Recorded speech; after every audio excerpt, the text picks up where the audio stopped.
सृष्टि के पहले, समय के पहले क्या था। और कोई ये कहता है कि ये सारी खोजें जिस मस्तिष्क में हो रही हैं प्रकृति के क्रम में, वो कैसे विकसित हुआ। मैं उम्मीद करता हूं कि हम आज इन बुनियादी सवालों के कुछ जवाब हासिल करने में कामयाब हूं। मैं सबसे पहले मंच पर आमंत्रित कर रहा हूं मुफ्ती शमाइल नदवी साहब को। आइए सर जी।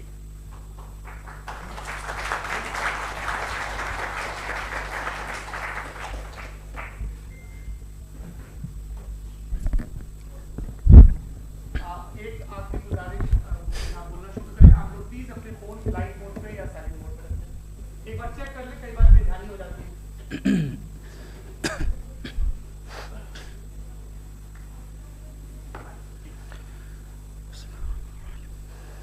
तमाम तारीफ़ें उस क्रिएटर के लिए जिसने इस यूनिवर्स को एक मकसद के तहत पैदा किया है। रिस्पेक्टेड जनाब जावेद अख्तर साहब, मिस्टर सौरभ द्विवेदी और respected audience, thank you all for being here today.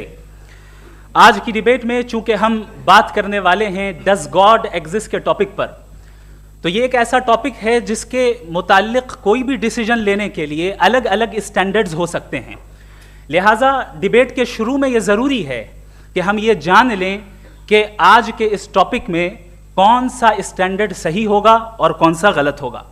सबसे पहला स्टैंडर्ड जिसे मैं समझता हूं कि हमारे रिस्पेक्टेड जनाब जावेद अख्तर साहब बड़ी तेज़ी के साथ उसकी तरफ लपकेंगे, वो है साइंस। जबकि साइंस दर हकीकत खुदा के एग्जिस्टेंस को डायरेक्टली साबित करने या उसके एग्जिस्टेंस को डिनाई करने के लिए स्टैंडर्ड नहीं बन सकती। और उसकी वजह क्या है, ये मैं नहीं कह रहा, ये वो लोग कह रहे हैं जो साइंस के एक्सपर्ट्स हैं। नेशनल एकेडमी ऑफ साइंस कहती है science doesn't have the processes to prove और disprove the existence of God. Why? क्योंकि साइंस का ताल्लुक एम्पेरिकल एविडेंस से है और एम्पेरिकल एविडेंसेस का ताल्लुक हमारे नेचुरल और फिजिकल वर्ल्ड से है, जबकि गॉड नॉन फिजिकल और सुपर नेचुरल रियलिटी है। लिहाजा नॉन फिजिकल रियलिटी को आप उस टूल के साथ नहीं चेक कर सकते जिसका काम फिजिकल रियलिटी को तलाश करना है। लिहाजा आज इस डिबेट में गॉड की एग्जिस्टेंस को साबित करने या उसे डिनाई करने में साइंटिफिक एविडेंस को एक्सेप्ट नहीं किया जाएगा। दूसरा स्टैंडर्ड हो सकता है रेविलेशन, कि रेविलेशन के जरिए हम यह साबित करें कि गॉड एग्जिस्ट करता है या नहीं। लेकिन यह स्टैंडर्ड भी आज इररेलेवेंट है। क्यों? क्योंकि रेविलेशन मेरे नज़दीक सोर्स ऑफ नॉलेज है, वैलिड सोर्स ऑफ नॉलेज है, लेकिन हमारे जावेद अख्तर साहब के नज़दीक ये वैलिड सोर्स ऑफ नॉलेज नहीं है। लिहाजा आज की डिबेट में मैं एक भी एविडेंस किसी भी मजहबी स्क्रिप्चर से नहीं दूंगा ताकि जावेद अख्तर साहब के लिए वो अनएक्सेप्टेबल ना हो। तीसरा जो मेयार हो सकता है वो है ऑब्जर्वेशन, कि भाई कोई कहे कि हमें खुदा दिखाओ, अगर है तो दिखाओ, या ये कि खुदा के एग्जिस्टेंस पर एम्पेरिकल एविडेंस दो, तो ये है दर हकीकत गलत टूल का इस्तेमाल करना। ये ऐसा ही है कि जावेद साहब मुझसे ये मुतालबा करें कि मुफ्ती साहब आप मेटल डिटेक्टर के जरिए प्लास्टिक डिटेक्ट करके दिखाएं। अब चूंकि प्लास्टिक डिटेक्ट नहीं हो पा रही है लिहाजा plastic does not exist. No, you are using the wrong tool. इस टूल से प्लास्टिक को डिटेक्ट नहीं किया जाता। लिहाजा मैं समझता हूं कि गॉड के एग्जिस्टेंस पर एम्पेरिकल एविडेंस का मुतालबा करना एक बचकाना मुतालबा है, और हमारे रिस्पेक्टेड जनाब जावेद अख्तर साहब इस स्टेज से अब बहुत आगे निकल चुके हैं। अब बचता है एक ही स्टैंडर्ड, और वो स्टैंडर्ड है अक्ल, लॉजिक, रीजनिंग। और यही वो स्टैंडर्ड है जिसके तहत गॉड के एग्जिस्टेंस को साबित किया जाएगा या गॉड की एग्जिस्टेंस को डिनाई किया जाएगा। लेकिन चूंकि ये बहुत इंपॉर्टेंट और सेंसिटिव टॉपिक है, इसलिए लॉजिकल आर्ग्यूमेंट भी ऐसा होना चाहिए जो डेफिनेटिव हो, इनडेफिनेटिव ना हो, जो 2 और 2 4 की तरह बिल्कुल वाजे हो, जिसे लॉजिकली रिजेक्ट करना पॉसिबल नहीं हो। फॉर एग्जाम्पल हम कहें हमारे रिस्पेक्टेड मिस्टर सौरभ साहब, ये एक इंसान है और तमाम इंसान कॉन्शियस बीइंग है, लिहाजा नतीजा क्या निकला, हमारे सौरभ साहब भी कॉन्शियस बीइंग है। क्या ये इनडेफिनेट आर्ग्यूमेंट है या डेफिनेट आर्ग्यूमेंट है? ये डेफिनेट आर्ग्यूमेंट है। ये 2 और 2 की तरह वाजे है, इसमें किसी तरह जो है लॉजिकली इसको रिजेक्ट नहीं किया जा सकता। तो अगर आज हमारे जावेद अख्तर साहब ऐसी कोई अकली दलील और लॉजिकल एविडेंस दें खुदा के ना होने पर जो डेफिनेट भी हो, तो मैं ये ऐलान करता हूं कि यकीनन मैं उस एविडेंस को कबूल करूंगा और उस पर गौर करूंगा, लेकिन साथ में यह भी ऐलान कर देता हूं प्रेडिक्शन के तौर पर कि ऐसा कोई डेफिनेट आर्गुमेंट कोई नहीं पेश कर सकता। दलील हम देंगे और डेफिनेटिव दलील देंगे, लॉजिकल दलील देंगे, ऐसी दलील देंगे जो एंटायर एथिस्टिक वर्ल्ड उसे रेफ्यूट नहीं कर सकती। चलें अब हम एक एग्जाम्पल सोचते हैं, एक सिनेरियो, सिंपल सिनेरियो, तमाम ऑडियंस से गुजारिश है, हम और आप एक आइसोलेटेड आइलैंड पर हैं, ऐसा आइलैंड जहां पे हमसे पहले कोई कभी नहीं गया। चलते चलते आपके सामने अचानक आपने देखा एक पिंक कलर की बॉल पड़ी हुई है। सबसे पहला सवाल आपके जहन में क्या आएगा कि ये बॉल यहां क्यों आई, कैसे आई, ये पिंक कलर की ही क्यों है, कोई और कलर भी हो सकता था, ये इसी शेप में क्यों है, कोई और शेप भी हो सकता था। नेचुरली आप इस तरफ पहुंचेंगे कि कोई ना कोई है जिसने इन स्पेसिफिक प्रॉपर्टीज के साथ इस बॉल को बनाया है और यहां पे रखा है। चूंकि आप जानते हैं कि ये जो बॉल है इसका एग्जिस्ट करना जरूरी नहीं है, ये एग्जिस्ट कर भी सकती थी, नहीं भी कर सकती थी, और एग्जिस्ट करना ही था तो किसी और फॉर्म में करती, किसी और कलर में करती। अब आप इस बॉल को एक्सपैंड करते चले जाएं, एक्सपैंड करते चले जाएं, एक्सपैंड करते चले जाएं, यहां तक कि ये बॉल यूनिवर्स के साइज की हो जाए। बताइए कि क्या साइज के बढ़ जाने से सवाल बदल जाएगा? हरगिज नहीं बदलेगा। अभी भी सवाल रहेगा ये यूनिवर्स कहां से आया, इन स्पेसिफिक प्रॉपर्टीज के साथ कहां से आया, क्यों आया, किसने बनाया, ये सवाल उस वक्त भी वैलिड रहेगा। लेकिन ये सवाल अगर हम जनाब जावेद अख्तर साहब से करें तो चूंकि इनका वर्ल्ड व्यू एथिस्टिक है, और सिर्फ इनका नहीं, मतलब जितने भी एथिस्ट हैं और एथिस्टिक वर्ल्ड व्यू को रखने वाले से अगर आप ये सवाल करें कि ये यूनिवर्स कहां से आया, तो इनका जवाब या तो आर्ग्यूमेंट फ्रॉम इग्नोरेंस होगा या डॉगमेटिक होगा। या तो ये कहेंगे कि मुझे नहीं पता कि ये कहां से आया, लिहाजा गॉड डज नॉट एग्जिस्ट, ये आर्ग्यूमेंट फ्रॉम इग्नोरेंस है, या ये कहेंगे कि ये यूनिवर्स खुद ब खुद बन गया। इसका मतलब ये है कि उस बॉल को भी खुद ब खुद बन जाना चाहिए, लेकिन बॉल के ताल्लुक से ये एक्सप्लेनेशन एक्सेप्ट नहीं की जाएगी कि ये खुद ब खुद बन गई, लेकिन यूनिवर्स के ताल्लुक से कर दिया जाएगा। इसे हम दूसरे अल्फाज में डॉगमा भी कह सकते हैं। दूसरी चीज, हमारे जावेद अख्तर साहब जरूर गॉड ऑफ गैप्स की मिसाल भी जरूर देंगे, और मिसाल देंगे कि पहले ज़माने में बिजलियां कड़कती थी तो लोगों ने किसी एक खुदा की तरफ, और बारिश होती थी तो दूसरे खुदा की तरफ मंसूब कर दिया, उनके पास दलील नहीं थी। यह हमारा वर्ल्ड व्यू है ही नहीं, यह हमारा वर्ल्ड व्यू है ही नहीं, क्योंकि नेचुरल फिनोमेना के प्रोसेस की इंटरप्रिटेशन को जान लेने से यह कहां से साबित हो गया कि गॉड एग्जिस्ट नहीं करता है। इस पर मैं इंशाअल्लाह अभी आगे बात करूंगा।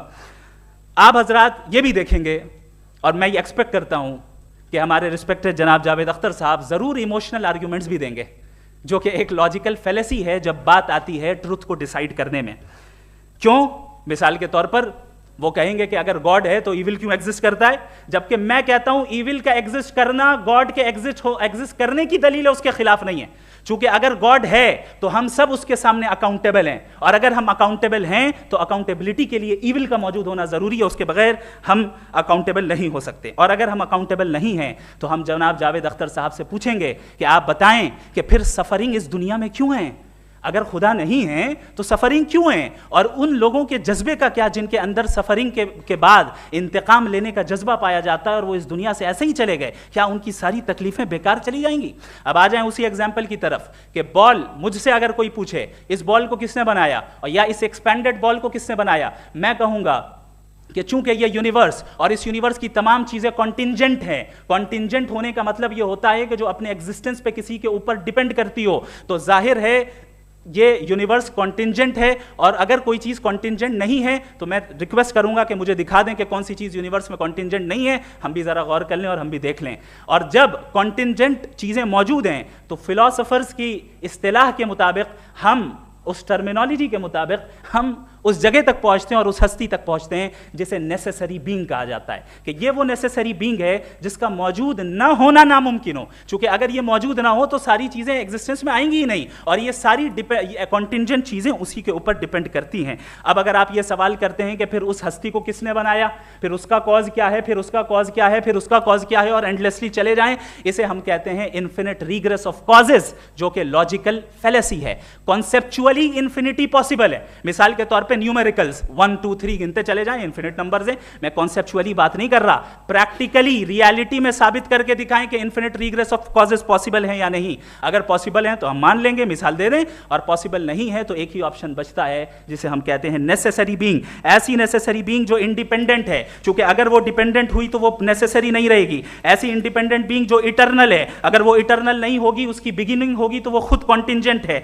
ऐसी बीइंग जो पावरफुल है, क्योंकि कॉन्टिंजेंट को एक्चुअलाइज करने के लिए पावर चाहिए। ऐसी बीइंग जो इंटेलिजेंट है और नॉलेजेबल है, क्योंकि ये यूनिवर्स स्पेसिफिक फॉर्म और स्पेसिफिक लॉज ऑफ नेचर के तहत प्रिसाइजली चल रहा है। Thank you. थैंक यू मुफ्ती साहब। मैं इन दलीलों के बाद जावेद अख्तर साहब से गुजारिश करूंगा, आप बैठ के बोलना चाहेंगे या वहां? जी।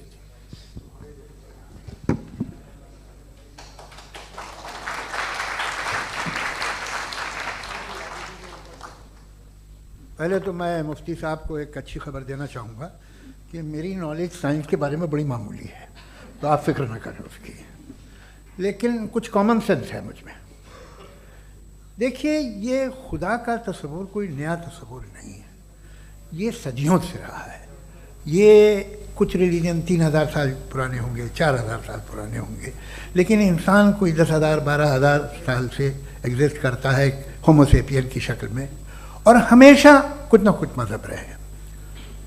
ये मज़हब जाहिलों के नहीं थे, ये मज़हब एक ऐसी ग्रीक सोसाइटी के थे जहाँ बड़े बड़े फिलोसफर्स पैदा हुए। ये मज़हब इजिप्शियंस के थे जिन्होंने पिरामिड्स बनाए थे। ये रोमन्स के थे कि जिनका आर्किटेक्चर और सेनेट यानी पहली बुनियाद डेमोक्रेसी की, लिमिटेड थी मगर डेमोक्रेसी थी, ये उन लोगों ने किए थे। तो इनका जो जुपिटर था, रा था, ज़्यूस था, उन्हें उस पर इतना ही एतमाद था जितना आज किसी मजहबी आदमी को अपने खुदा पे होगा। क्रिश्चियनिटी आने से पहले यूरोप में एक मज़हब था जर्मेनिक रिलीजन, उसका एक खुदा था, उसकी एक बीवी थी, उसके 2 बेटे थे, एक बेटी थी। फिर जर्मनी में जब यूरोप में क्रिश्चियनिटी आई तो वो खुदा, उसकी बीवी और पूरे ख़ानदान चला गया। तो हमने, अगर हम हिस्ट्री देखें तो खुदा जो हैं वो ज़्यादातर फ़ानी है, वो हमेशा रहे नहीं। और वो जो लोग इन्हें मानते थे उनको आप कहें वो तो जाहिल थे, उन्हें तो कुछ पता ही नहीं था, ऐसा नहीं है। वो अपने वक्त में बड़े काबिल लोग थे और अपने वक्त में उन्होंने बड़े बड़े काम किए हैं, फिलोसफर्स थे, साइंटिस्ट थे, लेकिन उनका मज़हब कहाँ गया, उनके खुदा कहाँ गए? आज जो खुदा हैं दुनिया में लोग उन्हें मानते हैं। आपको क्या मालूम कि कितने बरसों के बाद क्या होने वाला है? हम यूरोप में देखते हैं तो चर्च खाली हैं। तो वक्त के साथ चीज़ें बदलती हैं। जहाँ तक इसका ताल्लुक़ है मज़हबों का, हर मज़हब आपसे एक चीज़ मांगता है, फेथ। ये फेथ क्या चीज़ होती है? What is the difference between faith and belief? ये तो बहुत ही अहमखाना बात होगी कि कोई आदमी कहे साहब अगर खुदा है तो मुझे दिखाइए। ये तो जाहिलाना बात हुई। मैंने तो नॉर्थ पोल नहीं देखा है, मगर मैं मानता हूँ कि नॉर्थ पोल है। मैं क्यों मानता हूँ? इसलिए कि अगर ये दुनिया राउंड है तो उसका कोई टॉप होगा।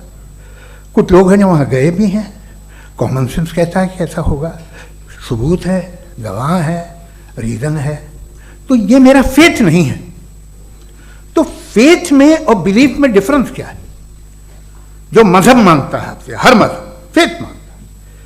फेथ का मतलब ये है कि ना कोई गवाह हो, ना कोई सबूत हो, ना कोई रैशनल हो, ना कोई लॉजिक हो, ना कोई प्रूफ हो, मगर तुम एक बात को मानो। ये है फेथ। वरना बिलीफ होता। अगर इसमें कुछ भी सबूत होते, गवाह होते, तो फिर इसे आप बिलीफ कहते। जैसे मेरा बिलीफ है कि नॉर्थ पोल है, मेरा फेथ थोड़ी है। फेथ इन तमाम शर्तों को रद्द करता है। तो फिर स्टुपिडिटी क्या है? अगर मैं एक बात ऐसी मानूं जिसकी ना कोई लॉजिक है, ना कोई रैशनल है, ना कोई प्रूफ है, ना कोई गवाह है, ना कोई सबूत है, और मैं उसे मानूं, तो ये स्टुपिडिटी हुई। इसे ही भाई कल को मैं यकीन कर लूं कि एलॉन मस्क जो है मेरा भाई है, तो मुझे इंतहाई खुशी होगी, सुकून भी बहुत मिलेगा मुझे। लेकिन और कहे भाई क्यों मानते हो? क्या सबूत है भाई? वो तो अमेरिकन है और तुम तो इंडियन हो, वो तो नस्ल अलग है, तुम्हें कभी मिले भी नहीं। साहब देखिए, मेरा फेथ है, इस पर बात न किया। फेथ का मतलब ही यह है कि आप प्रूव नहीं कर सकते। अगर आप प्रूव कर सकते हो तो फेथ की जरूरत ही नहीं, फिर तो आप बात करेंगे, आप कितनी बहस कर लीजिए। अल्टीमेटली दुनिया का हर मजहब फेथ पे टिका है, और फेथ का मतलब है एक ऐसा यकीन जिसका कोई सबूत, कोई गवाह, कोई रैशनल नहीं। अब आप ये कहें, क्या आप ये क्यों कह रहे हैं कि साहब ये कायनात किसने बनाई? कमाल ये है कि आपने बताया कि एक आइलैंड पे गए और एक बॉल देखी। आपने ये नहीं कहा कि आइलैंड किसने बनाया, आपको सिर्फ बॉल पे हैरत हुई। हमने आइलैंड पे हमने हैरत नहीं की, होते हैं आइलैंड। इसी तरह ये आइलैंड है, सितारे, ये गैलेक्सीज, ये सब आइलैंड हैं, खला में। हम उन्हें टेकन फॉर ग्रांटेड लेते हैं, हम पूछते नहीं किसने बनाए। आपने जजीरे के बारे में भी नहीं पूछा है। मेरी पैदाइश कैसे हुई? क्या मैं प्लान पैदा हुआ था? I was plan to be born, या एक लकी स्पर्म था जो किसी एक से चिपक गया? मेरी पैदाइश रैंडम। और इंसाफ जिसे आप कहते हैं, इंसाफ का तो नेचर से कोई वास्ता ही नहीं है। जो आप कहते हैं कि एक दिन इंसाफ मिलेगा, इंसाफ is a human concept, nature में कोई इंसाफ नहीं। अगर शेर हिरन को खा जाता है तो उसे कोई सजा नहीं मिलती। अगर एक आंधी आती है और हरे भरे पेड़ों को उखाड़ के फेंक देती है तो आंधियों की जेल नहीं होती है। नेचर में इंसाफ नहीं, इसलिए मुझे नेचर को इंसाफ की जरूरत भी नहीं। नेचर तमाम एक है। अब हम कहें कि साहब ये देखिए जो मैंने खाना खाया था, ये मेरी आंख तो नहीं यूं कर दिया उसे, तो इसे सजा मिलनी नहीं, वो सिस्टम है, ऐसे ही चल रहा है। नेचर बगैर इंसाफ के है। इंसाफ इज अ ह्यूमन कॉन्सेप्ट। तो जो आपसे कहता है कि मैं तुम्हें इंसाफ दूंगा, वो इंसानी जहन की पैदावार है। ये नेचुरल है ही नहीं, यह आसमानी है ही नहीं। नेचर का तसव्वुर, इंसाफ का तसव्वुर। भाई आप साथ मिलते हैं, अब आप लेफ्ट हैंड ड्राइव करते हैं, ये क्या है? तमाम सच, तमाम नेकी, तमाम शराफत लेफ्ट हैंड ड्राइव है। वरना क्या होगा, या तो आप क्रॉस कर देंगे, आपका एक्सीडेंट हो जाएगा, या आप किसी को मार देंगे, या ट्रैफिक जैम हो जाएगा। झूठ, बेईमानी, रिश्वतखोरी, ये तमाम जो है driving on the wrong side है। इसके ऊपर कुछ नहीं। ये तो हमने बनाया, जैसे हमने लेफ्ट हैंड ड्राइव बनाई है। ये कॉन्सेप्ट ऑफ इंसाफ जो है ये हमारा है, इसका नेचर से कोई वास्ता नहीं। शेर खा जाता है हिरन को, उसे जेल होती है क्या? कुछ भी नहीं, है ही नहीं। तो ये जो दुनिया के रिलीजन प्रॉमिस करते हैं आपसे इंसाफ, इसी से मालूम होता है कि ये मैन मेड है। ये तसव्वुर कहीं और का है ही नहीं। जो नेचर है, कुछ लोग कहते हैं नेचर ही खुदा है, तो नेचर में तो इंसाफ नहीं कहीं। और आप वादा कर रहे हैं कि तुम्हें मरने के बाद इंसाफ मिलेगा। मुझे अगर मिलेगा तो मैं बहुत खुश होऊंगा, लेकिन मैं यकीन नहीं कर पाता हूं, इसलिए कि मैं फेथ नहीं पैदा कर सकता। The very fact that religions demand faith, इसका मतलब है कि उनके पास जस्टिफिकेशन नहीं है। अच्छा साहब, फिर रिलीजन अगर मॉडरेशन में है, कोई सा भी नहीं, वो आप में कुछ खूबियाँ भी पैदा करता होगा। देखिए उससे ये फ़ायदा है, वो फ़ायदा है। अल्कोहल जो है वो ज़्यादातर दवाओं में यूज़ होती है, और एक सर्वे किया गया था अमेरिका में कि लॉन्जिटिविटी किन लोगों की है। तो एक तरफ वो लोग थे जो शराब पीते ही नहीं थे, और एक तरफ वो थे जो एक बोतल शराब रोज़ पीते थे। सबसे ज़्यादा लंबी उम्र उनकी है जो 2 पैक नाप के शराब पीते और खाना खाते हैं। मगर हम शराब को बुरा समझते हैं, मैं भी बुरा समझता हूँ। क्यों? ऐसा होता नहीं। कुछ चीज़ों में आदत होती है कि वो बढ़ती है। आज तक में एक आदमी दूध पीता है, आप 10 साल बाद भी मिलेंगे तो एक ही गिलास पीता होगा। ऐसा नहीं होता, सुबह से दूध पीता रहता है। मिल्कोहलिक मैंने नहीं देखे, अल्कोहलिक होते हैं। ये टेंडेंसी है मजहब की कि वो बढ़ता है, जैसे कैंसर बढ़ता है, जैसे शराब बढ़ती है। कुछ लोग होंगे जो उसे सही तरह से यूज़ करते। मुझे यकीन है कि हमारे मुफ्ती साहब भी उनमें से एक, इनसे बहुत खुशी हुई मुझे इनसे मिलकर। लेकिन कितने लोग हैं कि आज आप देखते हैं दुनिया में जो तबाहियाँ हैं, इनमें कितना हाथ है उन लोगों का जो बिलीवर कहते था मजहब ये नहीं कहता, ना कहता होगा, मगर जब ये मजहब पीते हैं तो ऐसे बिहेव करते हैं। थोड़ा सा अगर हो तो शायद बहुत अच्छी बात, लेकिन शराब थोड़ी सी नहीं रहती, उसमें टेंडेंसी है पहले। थोड़ा सा अगर 2-3 कैंसर के सेल हो ना बॉडी में तो आदमी इससे में रहेगा, लेकिन वो 2-3 सेल नहीं रहते, वो मल्टीप्लाई होते हैं। जावेद साहब टाइम पूरा हो गया। टाइम हो गया तो बस बात खत्म हो गई। अच्छा, मुझे कुछ और कहने को था भी नहीं। जी, मैं पहले जवाबी दौर के लिए इनवाइट कर रहा हूं मुफ्ती साहब को। Your rebuttal round 1, you have 7 minutes.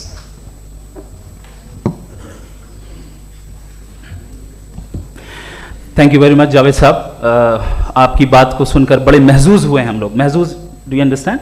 We enjoyed. Okay, अब थोड़ा सा लॉजिकली उसको हम लोग देखते हैं। दरअसल हम लोगों ने कल गुजारिश की थी मुफ्ती साहब से भी, जावेद साहब से भी, कि हिंदुस्तानी ज़बान आम फहम सबको समझ में आ जाए और जहां कहीं आप मुश्किल शब्द इस्तेमाल करें वहां बताते भी चलें। Thank you.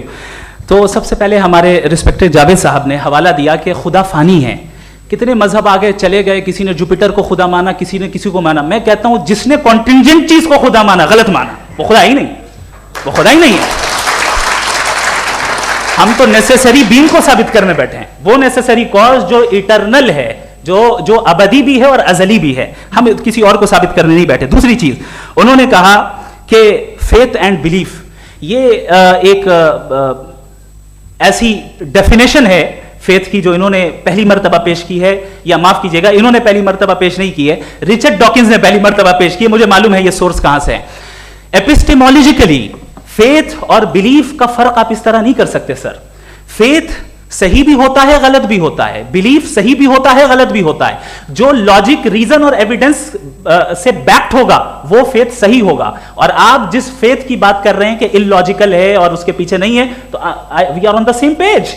हम नहीं मानते उस फेथ को, जो फेथ ऐसा हो जिसके पीछे कोई लॉजिक ना हो, एविडेंस ना हो, हम नहीं मानते। हम तो उस फेथ के कायल हैं जिसके पीछे लॉजिक हो और एविडेंस हो। तो बिलीफ सही भी होता है, गलत भी होता है, फेथ भी सही होता है और गलत भी होता है। तो आज फेथ और बिलीफ के डिफरेंस पे बात नहीं हो रही। आज आप चाहे फेथ एक्सेप्ट कर लें या बिलीफ एक्सेप्ट कर लें, आज ये बात होगी कि ट्रूथ क्या है, चाहे ट्रू बिलीफ सही है या ट्रू फेथ सही है, और फॉल्स फेथ क्या है और फॉल्स बिलीफ क्या है, बात इस पे हो रही। दूसरी चीज इन्होंने पूछा स्टुपिडिटी फिर क्या है। अगर फेथ रिलीजन स्टुपिडिटी नहीं है तो और क्या है? चूंकि फेथ का मुतालबा करते हैं तो स्टुपिडिटी क्या है? मैं कहता हूं स्टुपिडिटी एथिज्म है। उसकी वजह यह है कि आप एक सड़क पे जा रहे हो और आप किसी गार्डन में जाएं और देखें वहां लिखा है फूलों के साथ I love Javed Akhtar, and I really do, I love you sir. So जब आप वहां पर पहुंचे तो वहां पहुंचकर अब ये बताएं, क्या आप ये कहेंगे वाह व्हाट अ नेचुरल सिलेक्शन? ये क्या नेचुरल सिलेक्शन है? नहीं, ये प्रिसाइजली डिजाइंड है, इसके पीछे डिजाइनर है। लिहाजा अगर कोई एक ऐसी कॉमन सेंस की बात को कबूल नहीं कर रहा है कि यूनिवर्स जो इतने प्रिसाइजली काम कर रहा है, हम कहते हैं कि खुद ब खुद बन गई, मैं समझता हूं इससे बड़ी स्टुपिडिटी और कुछ नहीं है। ये इर्रेशनल चीज है। फिर हमारे सर ने कहा कि आपने बॉल पे फोकस किया, आइलैंड पे फोकस नहीं किया। अरे आइलैंड को किसने बनाया यही समझाने के लिए तो बॉल की मिसाल दे रहा हूं। और बॉल भी कॉन्टिंजेंट है, आइलैंड भी कॉन्टिंजेंट है, दोनों नेसेसरी बीइंग का मुतालबा करते हैं। आगे इन्होंने कहा कि नेचर में कोई इंसाफ नहीं है, हम डिसाइड करते हैं कि मोरालिटी क्या होती है, इंसाफ क्या होता है, हम डिसाइड करते हैं। जैसे ड्राइविंग सीट में ट्रैफिक वाला, ये तो किसी खुदा ने नहीं कहा, ये है, इसे कहते हैं फॉल्स इक्विवेलेंस। ये एक लॉजिकल फेलेसी है। आपने जो है मिसाल दी ड्राइविंग की और ट्रैफिक की, ये सब्जेक्टिव मोरालिटी है। आप सब्जेक्टिव मोरालिटी को मिसाल बनाकर ऑब्जेक्टिव मोरालिटी के ऊपर नहीं थोप सकते। इंसाफ की ऑब्जेक्टिव मोरालिटी। अगर आप ये कहते हैं कि नेचर में इंसाफ नहीं है तो इंसाफ का न होना ये नेचुरल हुआ, तो फिर नेचर को नेचर रहने दे, क्यों हम इतना स्ट्राइव कर रहे हैं दुनिया में इंसाफ लाने के लिए? ये तो इलॉजिकल बात है, इर्रेशनल बात है। इसलिए बहुत सी चीजें ऐसी हैं जो ऑब्जेक्टिवली जो है इविल या गुड हैं, और बहुत सी चीजें ऐसी हैं जो सब्जेक्टिवली हैं। सब्जेक्टिवली जो मोरल होता है या इमोरल होता है उसको हम सोशल कंसेंसस से या पर्सनल प्रेफरेंस से डिसाइड करते हैं। लेकिन जो ऑब्जेक्टिव मोरालिटी है जिसमें इंसाफ आया, जो इन्होंने बार बार रिपीट किया, ये ऑब्जेक्टिव है, सब्जेक्टिव नहीं है। अगर आप कहते हैं ये सब्जेक्टिव है, तो मेरा सवाल आपसे ये है, क्या सोशल कंसेंसस के जरिए अगर जुल्म को सही करार दे दिया जाएगा तो आप जुल्म को जस्टिफाई करेंगे? दूसरी चीज, इन्होंने ये कहा कि 2 पैक शराब पी लें तो वो उतने पे नहीं रहता, बढ़ जाता है। यही मामला मजहब के साथ है, 2 पैक आप पी लें बढ़ेगा। तो ये एक ऐसी मिसाल है, इसको कहीं भी फिट कर लें कि आप एथिज्म पे जब फिट करें, जब आप 2 पैक एथिज्म का लेंगे ना, तो वो बढ़ बढ़ के नॉर्थ कोरिया बनेगा। Thank you.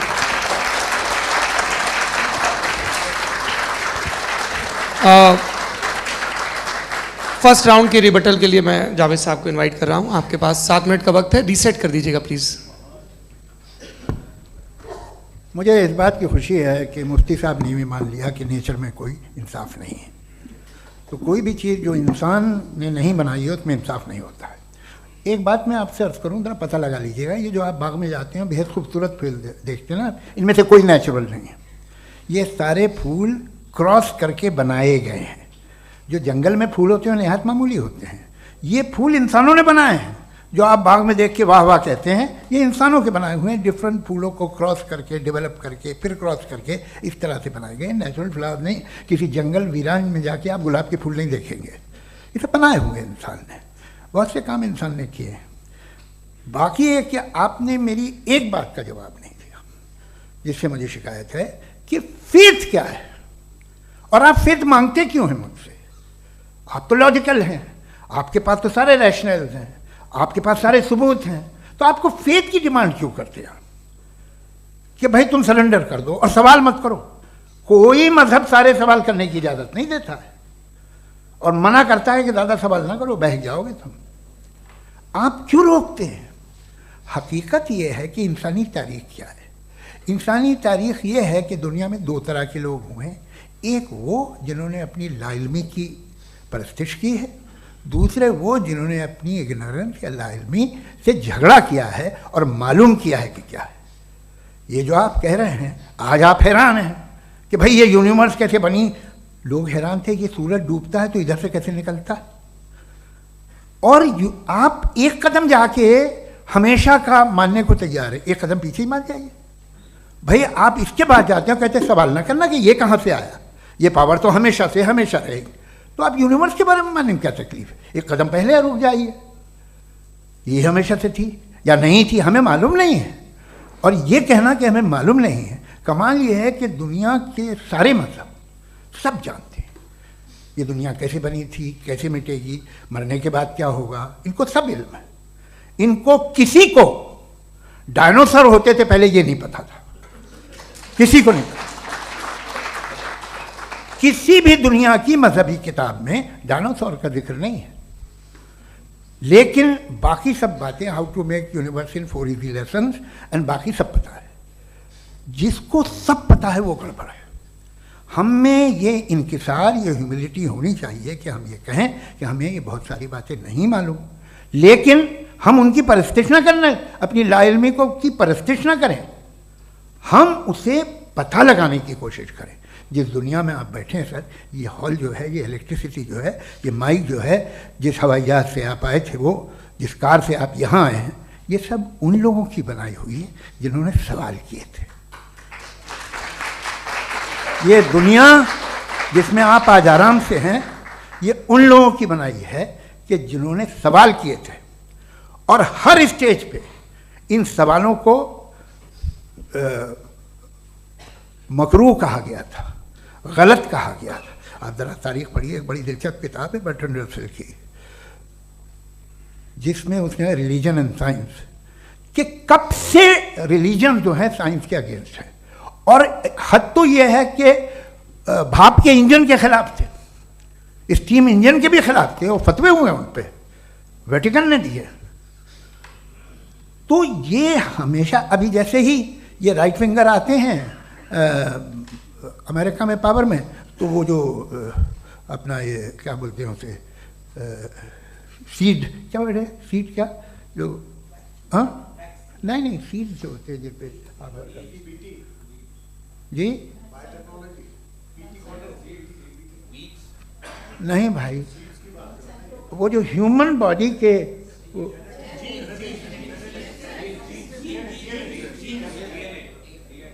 उस पर रिसर्च बंद हो जाती है, रिपब्लिकन नहीं करने देते। अरे भाई इतना डर क्या है तुम्हें? एक ज़माने में बहुत नाराज थे ये सारे मजहबी लोग कि ये इंसान तो इंसान बनाने की कोशिश कर रहा है। आपको क्या तकलीफ भाई, बना ले तो बना लेने दो, ये खौफ क्या है? और ये सब आज जो आप कह रहे हैं नामुमकिन है, ये कैसे हुआ? मुझे एक किस्सा याद आता है। जब मैं 6ठी क्लास में था तो मैं मैथमेटिक्स में बहुत वीक था, तो एक टीचर रख दिया गया, उसने 1 2 3 4 5 6 7 को सिखा दिया मुझे।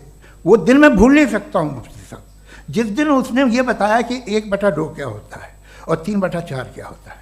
मुझे ऐसा लगा कि मेरा सर बीच से फट जाएगा। ये आदमी कह रहा है कि जो दीवार के अंदर जाओ वॉक करते हुए। आज हंसता हूँ मैं इस बात पे। तो आज जो बातें आपके जहन से बिल्कुल परे हैं और आप हैरान होते उन्हें देख के, एक वक्त आएगा कि मामूली लगेंगे। और हुआ है, आपकी इंसानी तारीख ही है। इतनी जल्दी सारे फैसले आप मत कर लीजिए, थोड़ा ये ह्यूमिलिटी रखिए कि भाई ये हमें नहीं मालूम। ये कहने में क्या है? ये यूनिवर्स कहाँ तक फैली, ये कब से है और कब तक रहेगी, हमें नहीं मालूम। आपने फैसला कर लिया कब बनी। ये आपके हिसाब से कोई 14 बिलियन ईयर बनी जो समझा जाता है। उससे पहले हजारों करोड़ों अरबों साल तक खुदा बैठा क्या कर रहा था? खामोश बैठा था, ऐसी जमाइयाँ ले रहा था। फिर उसे आइडिया आया, यार एक काम करते, वक्त अच्छा गुजर जाएगा, यूनिवर्स पर आपसे सोचिए। वो तो हमेशा से है ना, मगर यूनिवर्स हमेशा से नहीं है, ये तो बनाई गई है। और उससे पहले क्या था, इनका क्या काम था? कैसी बात है, ये बड़ा आसान है। जो बात हमें आज धीरे धीरे पता चली है, बरसों 2000 और 2500 साल पहले आपको किसी ने बता दिया कि क्या था, आप मान गए, और तब से वही मान रहे हैं जो 2500 साल पहले कहा गया था। सब कुछ बदल गया है, सॉल्व हो रही हैं चीज़ें। अभी साइंस बिल्कुल दावा नहीं करती, या कोई फिलोसफर ये दावा नहीं करता कि हमें सब मालूम, बल्कि वो कहता है कि हमें जितना मालूम होता है उससे ये मालूम होता है कि हमें कितना कम मालूम। तो हम अपनी जहालत से लड़ें, उसकी परस्तिश न करें। जी, time. Thank you so much. मैं तर्कों की श्रृंखला में राउंड 2 के लिए मुफ्ती साहब को आमंत्रित कर रहा हूँ। आपके पास एक बार फिर से 7 मिनट का वक्त है। शुक्रिया।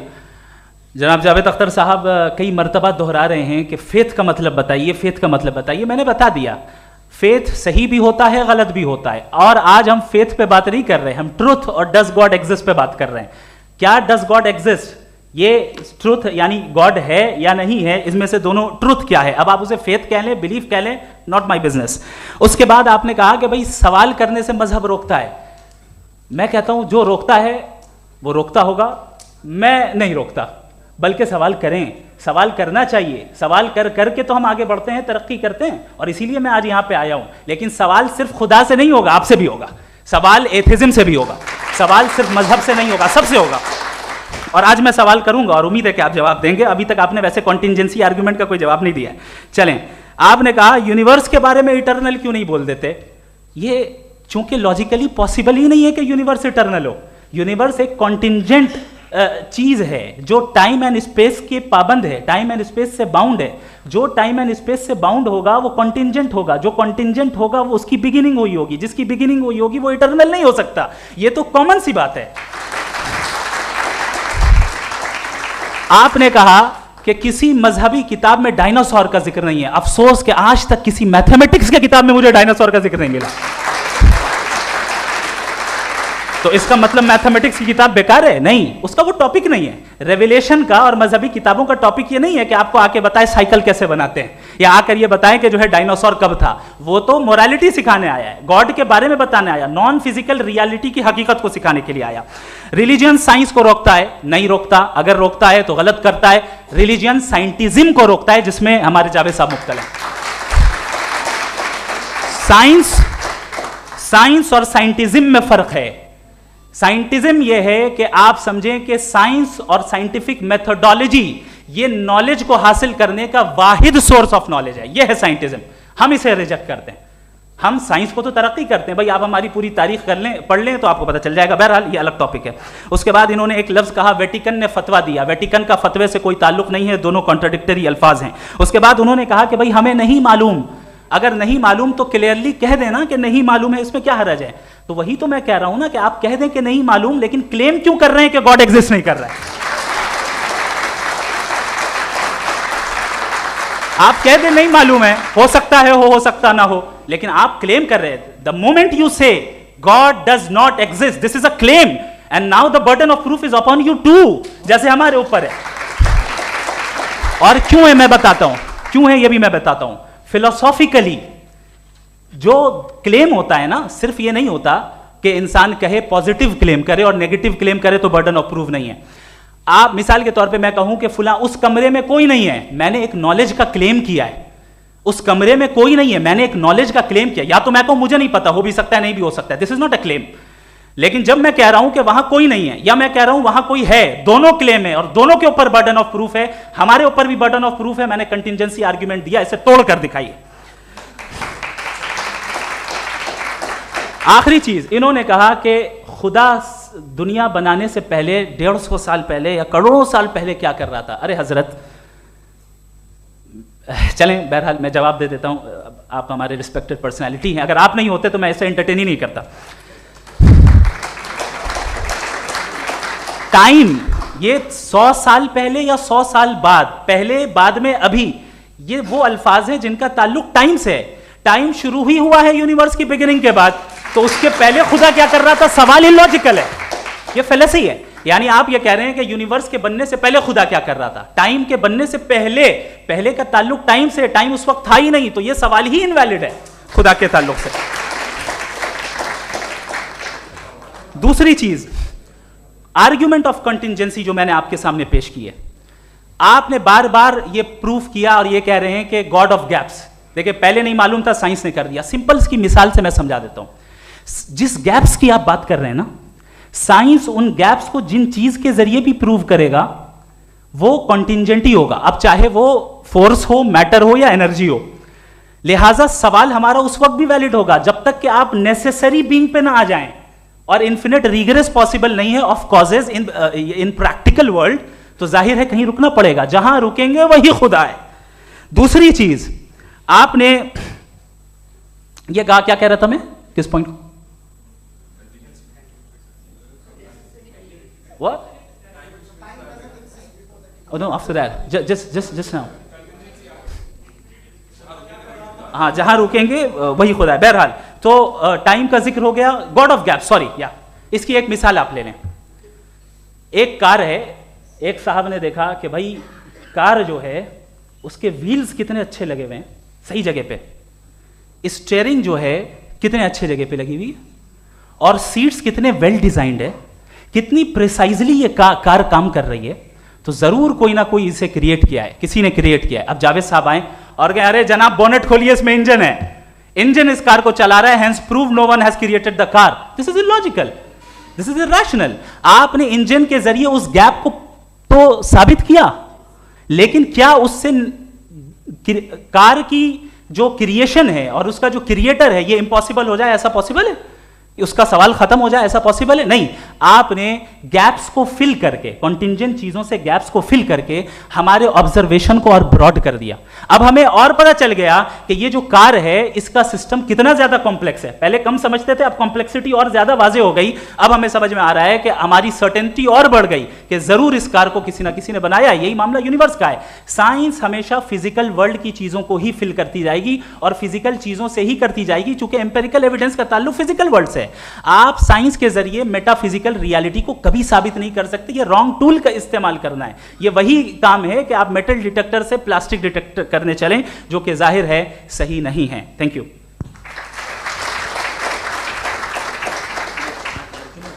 जी, ये आर्ग्यूमेंट का राउंड 2 है। हाँ। 7 मिनट है।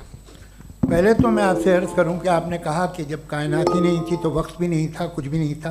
कैसे नहीं था? खुदा था, एक एग्जिस्टेंस तो था ना खुदा का। तो जब खुदा था तो वक्त भी होगा। ऐसा नहीं है कि कुछ भी नहीं था, खुदा था। अच्छा, बाकी है कि आपने कहा साहब आप साबित कीजिए, आपके पास भी लॉजिक है या मेरे पास भी लॉजिक है, आप मेरा जिम्मेदारी नहीं है साबित करना कि खुदा है।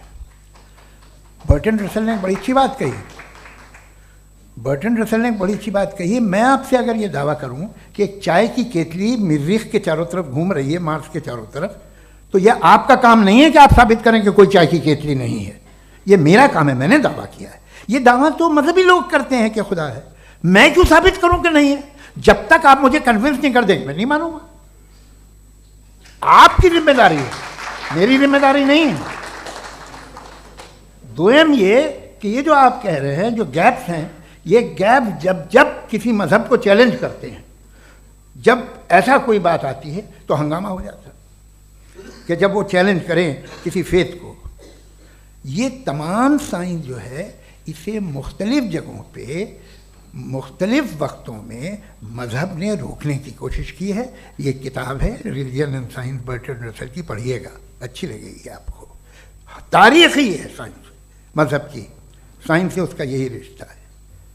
अच्छा, अब ये हम सोचें कि बहरहाल ये वजूद जो है मजहब और ये बिलीव इन गॉड इंसान को बेहतर बना देता है, तो एक काम कीजिए, हिंदुस्तान वर्ल्ड का नक्शा लीजिए और मार्क कीजिए कि रिलीजन कहाँ कहाँ ज़्यादा है, कहाँ कहाँ, चाहे वो लैटिन अमेरिका हो या मिडल ईस्ट हो या फार ईस्ट हो या हिंदुस्तान के वो इलाके जहाँ मजहबियत ज़्यादा है। रख दीजिए नक्शा अलग। अब दूसरा नक्शा कि कहाँ कहाँ नाइंसाफ़ी, रिप्रेशन, औरतों के हुकूक की पामाली, जुल्म, डिक्टेटरशिप कहाँ है, नक्शा एक ही होगा। तो आप मुझे बताएं कि जो इसका तरकीब इस्तेमाल क्या है, खुदा का तरकीब इस्तेमाल तो बताइए। आप छोटी सी दवा सड़क पे बेचते हैं उसकी भी तरकीब इस्तेमाल बताते हैं, इसके इस्तेमाल से तो फ़ायदा ही नहीं हुआ किसी को।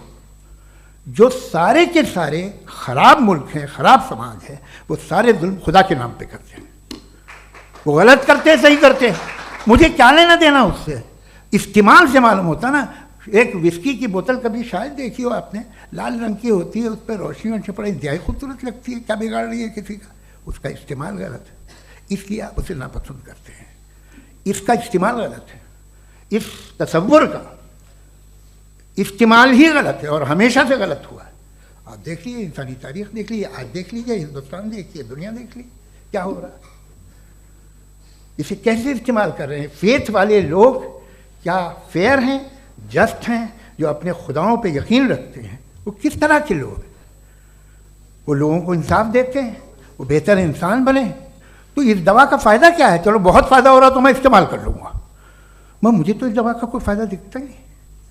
मुझे तो ऐसा लगता, मैं एक और बात बताऊँ, अगर कोई आदमी मजहबी है और अच्छा आदमी है तो मैं उसकी बहुत इज्जत करता हूँ, इसलिए कि मेरा ख्याल है मजहबी आदमी का अच्छा होना मुझसे अच्छा होने से ज़्यादा मुश्किल है। भाई हर चीज़ की एक लिमिट है, आप इतना भाग सकते हैं, इतना नहीं भाग सकते, इतना वजन उठा सकते हैं, इतना नहीं उठा सकते, इतना दूर देख सकते हैं, इतना दूर नहीं देख सकते। उसी तरह कॉमन सेंस कहता है कि आप में नेकी का भी एक कोटा होगा। अब आप अगर सुबह जाते हैं अपनी इबादत गाह और इबादत करते हैं तो बाहर निकलते हैं तो आप तो यही महसूस करते हैं कि आपने एक बहुत अच्छा काम किया, आपकी नेकी का एक बहुत बड़ा कोटा खर्च हो गया जिससे किसी का कोई फ़ायदा नहीं। मैं तो नहीं जाता हूँ तो मुझे तो किसी को खाना खिलाना पड़ेगा, किसी बेवा की मदद करनी पड़ेगी, मैं अपना कोटा कैसे कंज्यूम करूँ? आप अपना कोटा, सारे मजहबी लोग इंतहाई यूजलेस कामों में यूज़ करते हैं। उसके बाद भी अगर आप में बच्ची है थोड़ी सी शराफत तो भाई वाह क्या बात।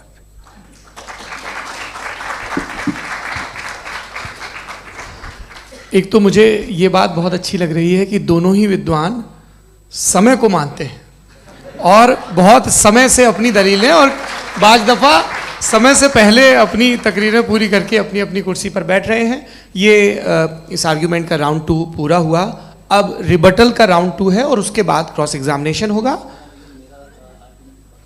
नहीं, आपका आर्ग्यूमेंट हो गया सर।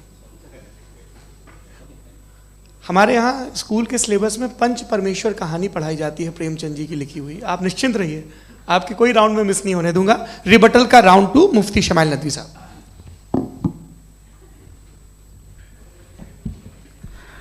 असल में जो हकीकी प्रॉब्लम है, असल प्रॉब्लम है वो ये है कि जावेद साहब के पास कॉन्सेप्ट ऑफ गॉड क्लियर नहीं है।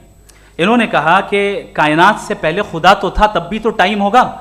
ये टाइम कायनात का हिस्सा है, हम खुदा, उस खुदा को मानते हैं, नेसेसरी बीइंग का टाइमलेस होना जरूरी है, चूंकि वो टाइम का क्रिएटर है। जब उसने टाइम को क्रिएट किया तो वो खुद टाइम पे कैसे होगा? उसने जब स्पेस को क्रिएट किया तो खुद स्पेस में कैसे होगा? अगर वो टाइम एंड स्पेस को पहले से ही उसका पाबंद है तो फिर किस चीज को उसने क्रिएट किया? लिहाजा ये सवाल गलत है कि खुदा था तो टाइम होगा, बिल्कुल नहीं। टाइम के पाबंद हम हैं, खुदा नहीं है। हम फिजिकल वर्ल्ड से ताल्लुक रखते हैं, वो मेटाफिजिकल रियलिटी है। दूसरी चीज इन्होंने मिसाल दी कि चाय की केतली हवा में घूम रही होगी, और पता नहीं शायद वो बर्टन रसल का उन्होंने हवाला दिया। बहरहाल यही प्रॉब्लम है। प्रॉब्लम यही है कि हम चीजों के दरमियान डिफ्रेंशिएट नहीं कर पाते। ये जो आपने मिसाल दी ये इमेजिनेशन है, और मैं जो साबित कर रहा हूं वो लॉजिकल नेसेसिटी है। आप इमेजिन करना है तो कुछ भी करें, जुपिटर में पिंक एलिफेंट होगा, यूनिकॉर्न होगा, करें, उससे कायनात पे क्या फर्क पड़ता है? उससे आप लॉजिकल नेसेसिटी साबित नहीं कर सकते। मैं तो उस प्राइम कॉज की बात कर रहा हूं, उस नेसेसरी बीइंग की बात कर रहा हूं जिसके बगैर इस कायनात का एग्जिस्टेंस मुमकिन नहीं है। दूसरी चीज, मजहब को साइंस चैलेंज करती है वगैरह वगैरह, ये हमारा टॉपिक ही नहीं है। मैं इस पर बात करूंगा तो फिर मेरा वक्त चला जाएगा। मजहब के ऊपर चूंकि हमारी डिस्कशन नहीं है, साइंस को मजहब और बिलखुसूस मैं और हमारा वर्ल्ड व्यू कम अज कम साइंस को पीछे नहीं करता है, साइंटिज्म की मजम्मत करता है। इसकी वजाहत मैंने पहले कर दी। दूसरी चीज इन्होंने कहा वर्ल्ड का नक्शा लीजिए, वर्ल्ड मैप लीजिए, दो अलग अलग जगह की। हजरत मैंने ये होमवर्क किया था, और मैंने मिडिल ईस्ट का एक नक्शा लिया और यूरोप का एक नक्शा लिया, ये मजहबी इलाका और ये लिबरल और एथीस्ट इलाका। मुझे पता चला कि सबसे ज्यादा रेप केसेस जो हैं वहां पर है।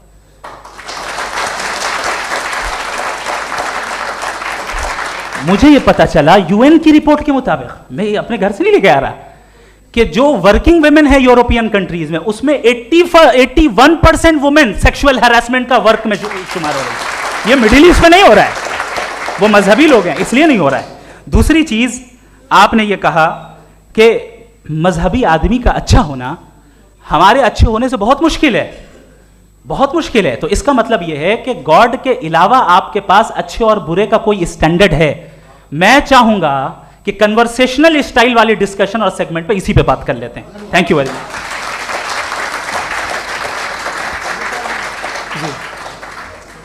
ये रिबटल का राउंड 2 है, आपके पास 5 मिनट का वक्त है, और इसके बाद क्रॉस एग्जामिनेशन शुरू करेंगे। आप चाहें तो जो इन्होंने सवाल पूछे उनके जवाब आप रिबटल में भी दे सकते हैं। जी जी, देखिए पहले तो ये बात कि ये मिसाल गलत नहीं है, गलत है। इन्होंने पहले ही हमको डिसार्म कर दिया, कह लिया अकल से मामला सॉल्व नहीं हो सकता, लॉजिक से आप पहुंच नहीं सकते। ये एक मेटाफिजिकल चीज़ है। मेटाफिजिकल अजीब सा लफ्ज़ है, ठीक से किसी को माने नहीं मालूम इसके, तो ऐसा लगता है कुछ बड़ी चीज़ है। अरे भाई क्या होता है मेटाफिजिकल, बताओ, खड़ी हो। ये एक लफ्ज़ है जो कहीं भी इस्तेमाल हो जाता है। जब आप एक बात कर रहे हैं और आप मुझसे बहस कर रहे हैं तो मुझे मेटाफिजिकल मत बताइए, आप लॉजिकली मुझे प्रूव किए। और अगर लॉजिकली आप नहीं बात करते साहब ये मेटाफिजिकल है, तो फिर हम आप बात क्या कर रहे हैं? मेरा आपका किस ज़बान में कॉन्वर्सेशन होगा? और ये कहना कि वक्त पहले नहीं था, तो फिर क्यों कहते हैं ये हमेशा से और हमेशा रहेगा? हमेशा वक्त है, तो आप कैसे कहते हैं वो हमेशा से है और हमेशा रहेगा? हमेशा का मतलब है कोई वक्त, अगर वक्त ही नहीं है तो हमेशा कैसे? बाहर वो रहेगा। अब मैं ये देखता हूँ, आपने कहा ना कि वहाँ रेप ज़्यादा होते हैं, तो हम एक बात देखते हैं कि दुनिया जिस पे वो कादर मुतलक है, जिसकी मर्ज़ी के बगैर पत्ता भी नहीं हिलता, ओमनीपोटेंट है, ये दुनिया चल कैसे रही है? और इस दुनिया का हाल क्या है? 45,000 बच्चे जो 10 साल की उम्र से कम थे वो गाजा में मरे। भूख से काला हांडी में बच्चे मरते हैं और डिप्थेरिया से मरते हैं। डिप्थेरिया अजीब मर्ज है, गले में जाली बनना शुरू होती है, बच्चा नीला हो जाता है, गरीब का बच्चा, इसलिए कि उपास इलाज नहीं। ये कादर मुतलक है, जो चाहे कर दे। इसलिए आप दुआएं मांगते हैं हमारी, ये काम कर दे वो कर दे, तो इसका मतलब डे टू डे लाइफ में वो इंटरफेयर करता है और ये देख रहा है वो। अगर वो वाकई भी है फॉर डिस्कशन सेक, तो मैं जब दुनिया देखता हूँ तो मेरे दिल में उसके लिए कोई इज्जत नहीं पैदा होती। ये क्या कर रहे हो तुम पूरे ऑल पावरफुल हो, ओमनीपोटेंट हो, ओमनी प्रेजेंट हो। तुम तो वहाँ गाजा में रहे होगे ना, तुम्हारी जगह हो, तुम देख रहे थे कि बच्चे की कैसे धज्जियाँ उड़ रही, तुम देख रहे थे और तुम चाहते हो मैं तुम्हारी परस्तिश करूँगा, तुम हो भी। अरे यार, इसके अच्छे तो हमारे चीफ प्राइम मिनिस्टर हैं, कुछ तो ख्याल करते हैं। कमाल है, आप किसकी इबादत कर रहे हैं? अगर वो है भी, ये दुनिया नाइंसाफी से, जुल्म से, जबर से, तशद्दुद से भरी हुई है। और आप ये मत कहिएगा कि वो देख रहा है और वो बताएगा एक दिन। अगर वो देख रहा है और इंटरफेयर नहीं करता तो आप दुआ क्यों मांगते? आप कहते हैं मेरा ये काम करा दे, इसके मतलब है वो दखल दे सकता है, वो आपको नौकरी दिलवा सकता है, भले दूसरे आदमी को ना मिले, मगर आपका काम कर देगा चूंकि आपने दुआ मांगी है। तो जब वो आपको नौकरी दिला सकता है, लड़की की शादी कर सकता है, बेटे को ग्रीन कार्ड दिलवा सकता है, तो कम से कम ये जो मर रहे हैं बच्चे, इनको रोक दे, कुछ तो करे। मुझे तो दुनिया में, इस दुनिया का कोई मालिक है, इसका ओमनीपोटेंट कोई रूलर है, और ये दुनिया ऐसी चल रही है। मैं तो चाहूँगा कि भाई ना हो, अगर हो तो बड़ी शर्मिंदगी की बात है। शुक्रिया।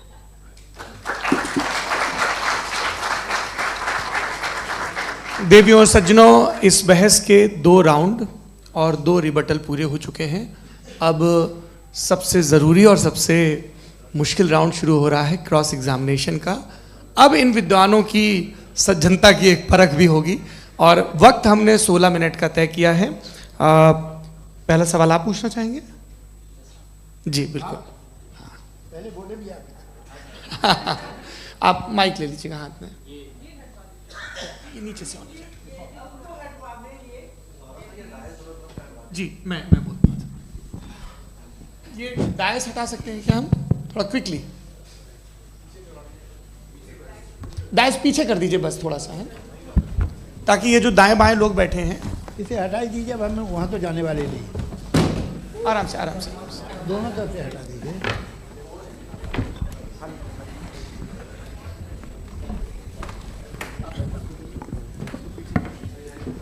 इस बीच आप लोग भी अपने अपने सवाल तैयार कर लें। ये ध्यान रखेंगे कि मैं यहाँ से सवाल लूँगा, आप लोगों को अपना हाथ ऊपर करना है, अपना नाम बताना है और अधिकतम 3 वाक्यों में अपना सवाल पूरा करना है। कई लोग सवाल की जगह भाषण देने लगते हैं, उससे आज बचना है। जी मुफ्ती साहब, पहला सवाल आपका, 16 मिनट हैं, हम दोनों लोगों के सवाल लेंगे। जी जी बहुत शुक्रिया। आपकी जो अभी बात हुई बहुत अहम थी, मैं इसको चाहूँगा कि आगे डिस्कस करूँ, लेकिन चूँकि अभी वो सेगमेंट है क्रॉस एग्जामिनेशन, तो सबसे पहला सवाल आपसे ये है कि जो मैं इतनी देर से कॉन्टिंजेंसी आर्ग्यूमेंट आपको बता रहा था, ये अकल से ही बता रहा था हजरत, आप ये बताएं कि आप इन्फिनिट रिग्रेस ऑफ कॉजेस को पॉसिबल मानते हैं या नेसेसरी बीइंग के एग्जिस्टेंस को सही समझते हैं, चूंकि 2 ही ऑप्शन हो सकता है, आप ये बताएं। देखिए, आपको मैं ईमानदारी से बात करूँ, एक तो मैं कॉन्टिजेंसी वर्ड ठीक से समझता नहीं, और इस वक्त भी जो आपने अंग्रेजी के अल्फाज इस्तेमाल किए वो ज़रा थोड़े से मुझे डिफ़िकल्ट और कॉम्प्लिकेटेड लगे, तो आप ज़रा सिंपल ज़बान में सवाल कर सकते हैं? बिल्कुल कर सकता हूँ। जी। यूनिवर्स की हर चीज़ कॉन्टिंजेंट होने का मतलब ये है कि वो अपने एग्जिस्टेंस में किसी के ऊपर डिपेंडेंट है। जो भी चीज़ डिपेंडेंट होगी वो चीज़ इंडिपेंडेंट नहीं हो सकती, तो उसका कोई ना कोई कॉज होगा। तो अब आप क्या समझते हैं कि ये इन्फिनिट रिग्रेस है, यानी कॉज पर कॉज, कॉज पर कॉज, कॉज पर कॉज, और कभी कोई यानी ये एंडलेसली चलता रहा? क्योंकि अगर ऐसा होगा तो हम तो एग्जिस्टेंस में आते ही नहीं, लॉजिकली ये मुत्तफक अलैह चीज़ है, मुत्तफक अलैह अग्रीड अपॉन। ओके, इस पे हमने एग्री किया था कि मुश्किल शब्द आएगा तो अर्थ बताना पड़ेगा। तो इन्फिनिट रिग्रेस तो पॉसिबल नहीं है, तो कहीं ना कहीं आपको रुकना पड़ेगा ऐसे नेसेसरी बीइंग पर। नहीं, कोई जरूरत नहीं रुकने की। किसने कहा आप रुकना पड़ेगा? आप रुकते हैं खुदा पे, आप नहीं रुकते। आप कहते हैं वो हमेशा से, जब उस वक्त से जब वक्त नहीं था। आप कहाँ रुकते हैं कि अब हुआ था वो? आप नहीं कहते। हम क्यों नहीं मान सकते कि यूनिवर्स जो है और बल्कि मल्टीवर्सेस जो है वो हमेशा से हैं, वो बनती है, बिगड़ती है। एक हमारे यहाँ एक चीज़ है ब्लैक होल, वो समेट लेता है वापस, फिर ब्लास्ट होता है, फिर फैल जाता है, और इसमें हमारी तो खैर कोई औकात ही नहीं है। इंसान की एक छोटे से ज़र्रे पे हम 50-60 साल की उम्र रखते हैं, जो करोड़ों अरबों साल की कायनात है उसमें, और पैदा भी नहायत ही बेहुदा वजह से हुए थे। तो इसमें ये सोचना कि इसकी वजूहात और ये क्यों है, ये डिपेंडेंट है, ये हम देख रहे हैं, क्या मालूम। आप सोचिए कि ये जो फैल रही है कायनात, ये कहाँ फैल रही है, ये कहाँ जा रही है, और ये फैल क्यों रही है? अरे बना ली थी तुमने, रुको भैया, काफ़ी है। ये फैल क्यों रही है? ये और कौन सी कायनात जिसे मैं दूरबीन से देखता हूँ तो 2 बिलियन लाइट ईयर पे है, उससे मेरा कोई वास्ता ही नहीं है। 2 बिलियन ईयर यानी अगर मैं 80,000 माइल्स पर सेकेंड से चलूँ तो 20 करोड़ साल में वहाँ पहुँच जाऊँगा। इसकी ज़रूरत क्या थी? ये दुनिया, ये कायनात तो इंसान अशरफुल मखलूक़ात के लिए बनाई गई ना। तो ये सब ये टर्म समझ में नहीं आया,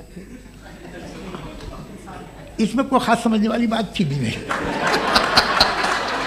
ये जो अल्टीमेट कहा यह जाता है कि ये जो पूरी यूनिवर्स है, ये जो दुनिया है, ये इंसान के लिए बनाई गई। अच्छा, ये सब इंसान के लिए। क्यों साहब, सही है ना?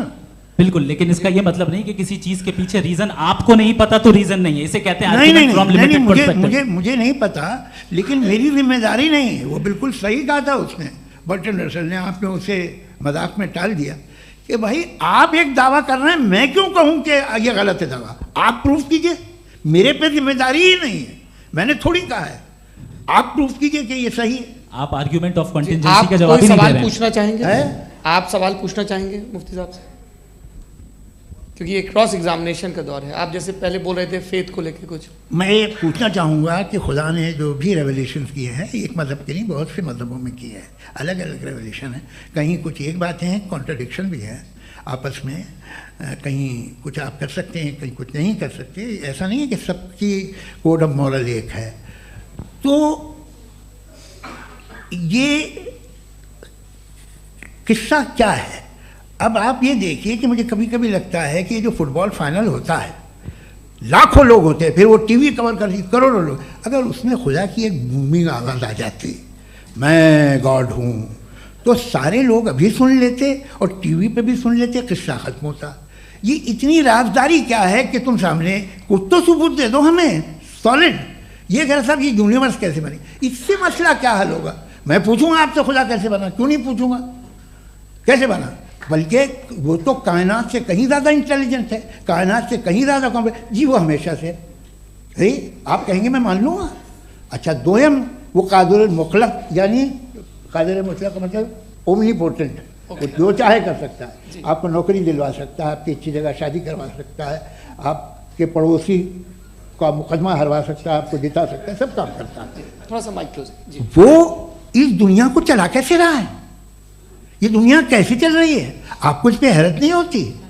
या क़यामत के बाद कभी एक जस्टिस होगा, जब ये बच्चा मर चुका होगा, जिसकी धज्जियाँ उड़ गई बम से, इसको इंसाफ मिलेगा तब? अच्छा, अब जवाब दूं? हाँ दीजिए। मैं वही इसीलिए आप की तरफ। सबसे पहले आपने रेवलेशन और स्क्रिप्चर्स की बात की, इस पे मैं बात कर सकता हूं, लेकिन आज नहीं करूंगा चूंकि वक्त कम है। कभी और इस पे डिस्कस करेंगे, मैं तैयार हूं उस पे भी बात करने के लिए। ये अभी से राउंड 2 की भूमिका तय हो रही है। Does God exist round 2? चूंकि आज गॉड के एग्जिस्टेंस पे बात है, तो मैं उसी के रिलेटेड जो है आपके सवालात को एंटरटेन भी करूंगा और मैं भी पूछूंगा। आपने कहा कि आपने साबित ही नहीं किया, जबकि आर्ग्यूमेंट ऑफ कॉन्टिजेंसी बुनियादी आर्ग्यूमेंट है। आप मुझे कॉन्टिजेंसी का मतलब बताइए, आपका मतलब क्या? कॉन्टिजेंसी का मतलब यह हुआ कि हर वो वजूद जो किसी भी चीज का पाबंद है, हर वो वजूद या हर वो चीज जो अपने एग्जिस्टेंस में किसी भी चीज के पाबंद है और उससे बाउंड है, उसको उसकी ज़रूरत है, उस पर डिपेंड करती है, तो जाहिर सी बात है कि उसका कोई ना कोई कॉज होता है। ये तो अक्ल की बात है। ये आप रीजनिंग की बात करते हैं, मैं वही कर रहा हूं। दूसरी चीज, आपने ये बात कही कि इतने बिलियन लाइट ईयर्स दूर है, उसका मेरा क्या लेना देना। फिर मेरे ख्याल से आपको ये नहीं कहना चाहिए I think therefore I am an atheist. आपको सोचना चाहिए। सिर्फ आप एक लिमिटेड दायरे में रहकर नहीं सोचें, बल्कि बाहर निकलकर सोचें। आपने तीसरा सवाल किया, आपने 2-3 सवाल एक साथ। ऐसी बातें ना कीजिए, कुछ लोगों को इतराज हो जाएगा आप पे कि आप कुछ भी सोचिए। ये इजाज़त आपको है नहीं, मुझे है।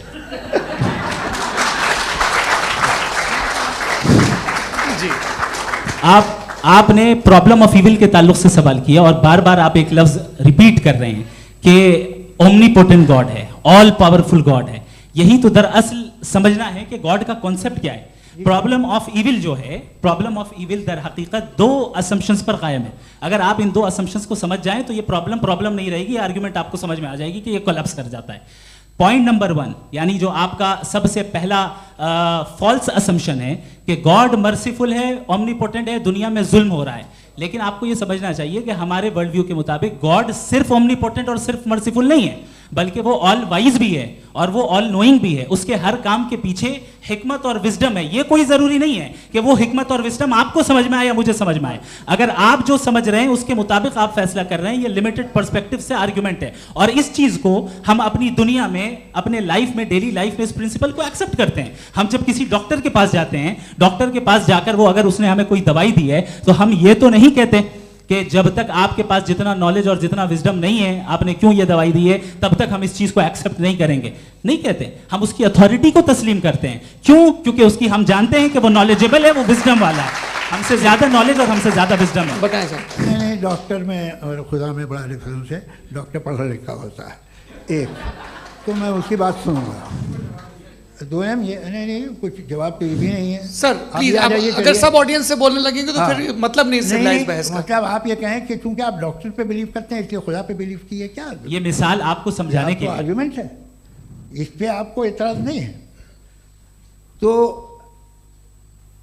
सिंपल बात ये है कि मैं अगर ये यकीन कर लूँ कि एक ओमनीपोटेंट, उसकी मसलहत है, ये जो बच्चे मर रहे हैं ये मसलहत है उसकी, मुझे नहीं चाहिए थी मसलहत, उसकी मसलहत नहीं, यही तो समझना है, मतलब एक्सपीरियंस। अच्छा, इस आपने अभी मेरी बात पूरी सुनी नहीं। मैंने कहा आपका पूरा आर्ग्यूमेंट दो फॉल्स असम्पशंस पर है। एक फॉल्स असम्पशन मैंने बता दिया, दूसरा फॉल्स असम्पशन ये है कि इस दुनिया में इविल के होने का कोई गुड रीजन नहीं है, जबकि हमारे पास बाज रीजंस मौजूद हैं, हमारे पास बाज वजूहात मौजूद हैं। अगर इस दुनिया में इविल ना हो तो आप गुड को डिफाइन कैसे करेंगे? अगर जुल्म ना हो आप इंसाफ को समझेंगे कैसे? अगर तारीकी ना हो तो आप लाइट को समझेंगे कैसे? बहुत अच्छे। अभी और सुन लें, अभी और बाकी है। ये तो बात बहुत पसंद आई साहब मुझे, कि जब तक रेप ना हो तब तक औरतों की इज्जत का ख्याल आपने मेरा जवाब पूरा सुना ही नहीं। जब तक के बच्चों का कत्ल ना किया जाए तब तक आपको बच्चों की मासूमियत की इज्जत। आपने पूरा जवाब सुना ही नहीं। क्या बात है, क्या आपने नुक्ता निकाला? आपने पूरा जवाब सुना ही नहीं। आप सुन लें, मेरी बात सुन लें। ये मैंने आपको एक चीज बताई। दूसरी चीज, इस दुनिया में हम आए हैं टेस्ट के लिए, हमारा टेस्ट हो रहा है और हर इंसान का अलग अलग अंदाज में टेस्ट होता है।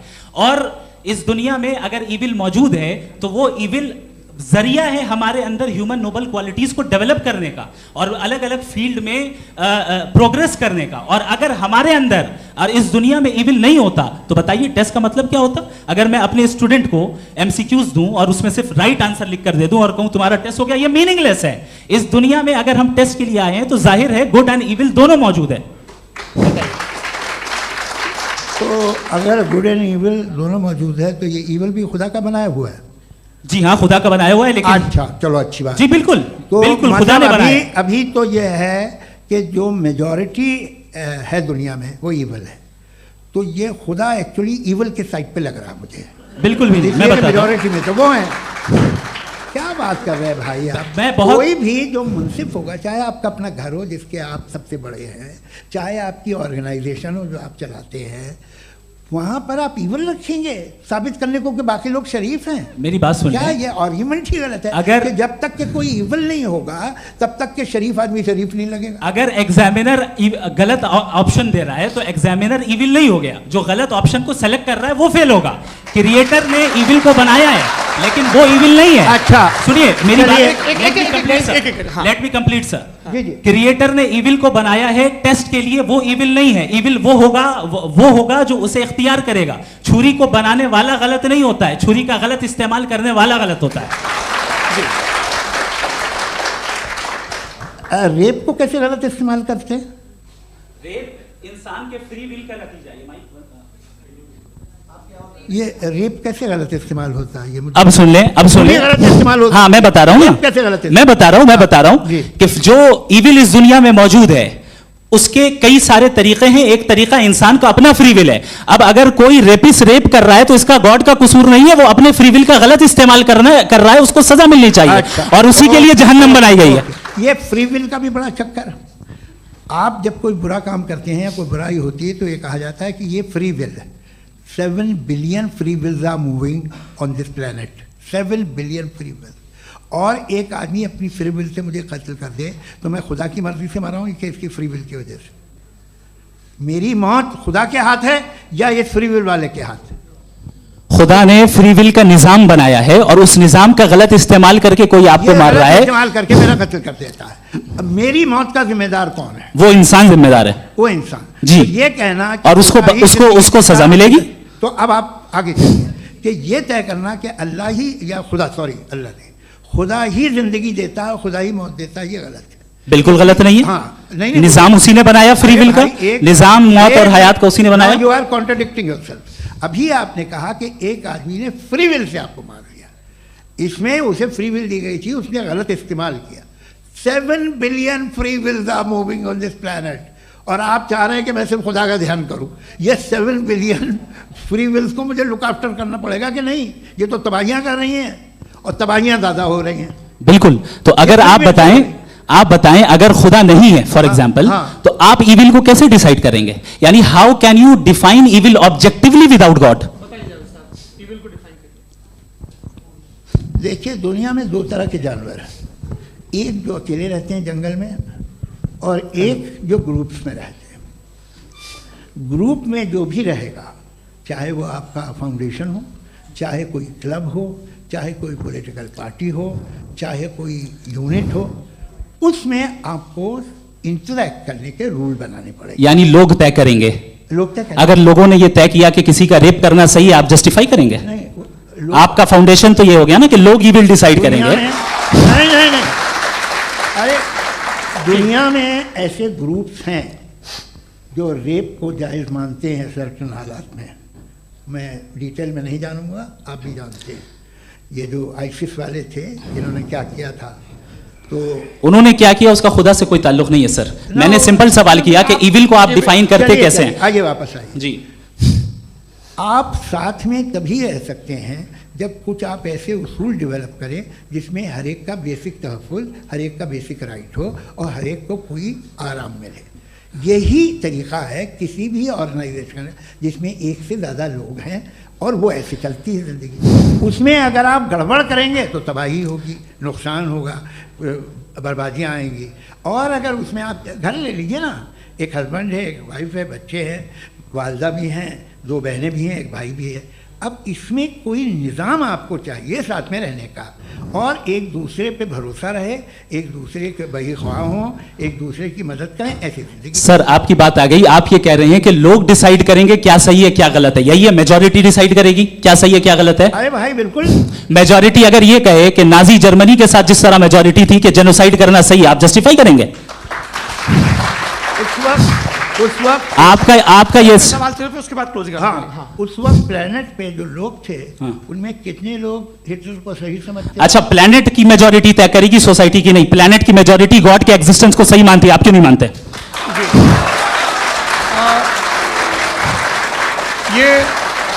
हेलो ये क्रॉस क्वेश्चन का राउंड यहाँ पर समाप्त होता है। और ये बड़ा अच्छा है कि इस तरह से फ्रेगमेंट कर दिया गया है ताकि जो मरकरी ऊपर जा रहा है नीचे जवाब दे दूं। जी। प्लेनेट की ज़्यादातर मेजॉरिटी कुछ दूसरे मजहबों के खुदा को मानती है। आप उन्हें क्यों नहीं? आप तो मेजॉरिटी की बात कर रहे हैं। अच्छा, ये क्लोजिंग आप ये कह रहे हैं इविल और गुड को डिसाइड मेजॉरिटी करेगी, मेजॉरिटी जो कर दे वो सही हो जाएगा। क्लोजिंग इसको जैसा आप ही लोगों ने तय किया है उसी फॉर्मेट को फॉलो कर लेते हैं। हाँ भाई, मैंने तो भले लोगों पे एतबार किया और तब मॉडरेशन तय किया। जी, आपके पास 5 मिनट का वक्त है, क्लोजिंग आर्ग्यूमेंट है, उसके बाद हम ऑडियंस से क्वेश्चन आंसर लेंगे जावेद साहब की क्लोजिंग आर्ग्यूमेंट के बाद। ओके, बहुत शुक्रिया जी। हमारा जो टॉपिक है डज गॉड एग्जिस्ट, मैं इस पे इतने एकेडमिक तैयारी करके आया था, मुझे था कि मैंने सोचा था कि कई सारे मैं आर्ग्यूमेंट्स दूंगा, लेकिन वक्त की भी किल्लत और जावेद साहब बार बार इधर उधर चले जा रहे थे तो उसको भी थोड़ा एंटरटेन करना पड़ गया। डज गॉड एग्जिस्ट पे मैं एक ही आर्ग्यूमेंट दे पाया। आर्ग्यूमेंट्स बहुत हैं और डेफिनेटिव आर्ग्यूमेंट्स हैं, और मेरे आर्ग्यूमेंट को किसी एक राउंड में भी इन्होंने एंटरटेन नहीं किया और रेफ्यूट नहीं किया। एक राउंड में भी नहीं, एक राउंड में भी नहीं। और ना ही अभी आपका क्लोजिंग आर्ग्यूमेंट आएगा, नहीं, वो बता देना। Argument of contingency sir. अरे मैं आपसे कई बार कह चुका हूं कंटिजेंसी का मतलब अब मैं कैसे समझाऊं आपको? आपस में आप और कितने आसानी से समझाऊं मैं, मुझे तो नहीं समझ में आ रहा है। आप अपनी आर्ग्यूमेंट ऑफ कंटिजेंसी उर्दू में बोल सकते हैं। हाँ, आप अपनी बात पूरी कर लें जी, आखिरी 4 मिनट। दूसरी चीज, just a minute please ma'am, can I talk? दूसरी चीज ये है कि आपने एक तो इसका जवाब नहीं दिया, दूसरा आपने गॉड के ना होने पर कोई डेफिनेटिव आर्ग्यूमेंट नहीं दिया, सिर्फ मजहब पे बात कर रहे हैं आप। मजहब तो आज हमारा टॉपिक ही नहीं था। आज तो हमारा टॉपिक हो, आप मजहब से ले लेकर आईएस तक चले गए, भाई हमारा क्या ताल्लुक है उससे? We condemn them. और उसका गॉड से क्या ताल्लुक है? अगर कोई गलत काम कर रहा है, किसी ने किसी को कत्ल किया, किसी ने किसी का रेप किया, उसको सजा मिलनी चाहिए। और आपके पास कोई भी rational strong foundation of morality नहीं है। आपने कहा कि मेजॉरिटी तय करेगी सोसाइटी की, वो सही होगा। मैंने कहा हिटलर को, फिर आप सही कहेंगे नहीं नहीं नहीं नहीं, प्लैनेट की सोसाइटी की मेजॉरिटी तय करेगी। तो प्लैनेट की मेजॉरिटी गॉड के एग्जिस्टेंस को मानती है, आप क्या नहीं रिलीजियस है? तो यानी आपके पास कोई स्ट्रॉन्ग फाउंडेशन नहीं है ऑब्जेक्टिव मोरालिटी का। ऑब्जेक्टिव मोरालिटी का अगर कोई फाउंडेशन है तो वो सिर्फ गॉड है, गॉड है, गॉड है। थैंक यू जी। ये मुफ्ती शमाइल नदवी साहब का क्लोजिंग आर्ग्यूमेंट था। अब हमारे पास जी ये बड़ा अच्छा है कि दोनों लोगों को मॉडरेटर से शिकायत भी और बोल रहे भाई हमारी शाबाशी भी तो करते चलो। अब मेरी बात जी, आपके पास जावेद अख्तर साहब 5 मिनट का वक्त है, ये आपका क्लोजिंग आर्ग्यूमेंट है, टाइम रीसेट कर दें जी। देखिए, बहुत सारी बातें हैं। गॉड का डेफिनेशन दुनिया के किसी भी रिलीजन में है कि वो ओमनीपोटेंट है, ओमनीप्रेजेंट है, he is just, he is kind, he loves you and so on. मैं जब दुनिया देखता हूँ तो मुझे कोई ऐसा सुप्रीम पावर यहाँ दिखाई नहीं देती है जो इंसान की बहबूदी के लिए कुछ कर रही हो, कमज़ोर को बचा रही हो, मदद कर रही हो, जालिम को पीछे हटा रही हो। मैं नहीं देखा, तारीख़ में नहीं। एक तो अगर है और ये देख रहा है तमाशा, तो उसका होना न होना बराबर है। दोयम ये कि ये जो है, जब आप ये कहते हैं कि कायनात जिसकी कंटीजेंसी है, मैं देखिए वो लफ्ज़ इस्तेमाल किया मैंने, तो ये कैसे हो सकती है भाई? और फ़ौरन आप सरेंडर कर देते हैं कि जाहिर है कि इसका बनाने वाला तो इससे 10,000 गुना ज़्यादा कॉम्प्लिकेटेड होगा। उस पर आपके होने पे कोई इतराज़ नहीं है। उसे वो टाइमलेस है, वो पहले से था, टाइम तो बहुत बाद में आया। ये सब आप मानने को तैयार है, जिसका आपके पास कोई सबूत नहीं, आपके पास कोई रीज़न नहीं है। आपकी तारीख क्या है मज़हबों की? बिलीफ की, जो खुदाओं का बिलीफ है, ये कॉन्स्टेंटली गलत साबित होता रहा है। मतलब आप कहें कि अरिस्टोटल के ज़माने में तो सब जाहिल थे, वो भी इतने ही यकीन से खुदा पे यकीन रखते थे, जो अब नहीं रहा। ये भी नहीं रहेगा, आप लिख लीजिए। और इसके आसार आपको दुनिया में दिखाई देना शुरू हो चुके हैं। ये बहस क्या आज से 100 साल पहले इस तरह हो सकती थी? यहाँ तक तो आपको हम ले आए हैं। तो है? सर अरे इनको मदद की ज़रूरत नहीं भाई, ये सेल्फ सफिशिएंट आदमी है, आप क्यों इनकी मदद कर रहे हैं? Sir please. तो ये जो है तमाम बातें अपनी जगह हैं। ये एक पैकेज है। आप अकेले, कोई आदमी ऐसा नहीं जो सिर्फ गॉड को मानता हो, उसके साथ बहुत पैराफर्नेलिया आता है, अलग अलग पैराफर्नेलियाज आते हैं। They have always created chaos in the society. मैं तो आपको सीधा ऑफर देता हूँ कि दुनिया में 10 इम्पॉर्टेंट बिलीव्स हैं। आप एक मानते हैं, 9 नहीं मानते, 9 में आप एथियस्ट हैं, 9 को आप बिल्कुल रीजनेबली मेरी तरह देखते हैं। तो 90 मजहबी आदमी भी 90% एथियस्ट है, वो दूसरे खुदा नहीं मानता, एक खुदा मानता है अपना वाला, बाकियों को कहता है गलत है। अगर आप मानना ही बंद कर दें तो आपका 10% चांस है कि आप सही हैं और 90% चांस है कि आप गलत हैं। मेरा मशवरा है, आप मानना छोड़ दिए तो 50% चांस होगा कि आप सही हैं और 50% चांस होगा, 40% आप गेन करेंगे बाय बिकम एन एथियस्ट।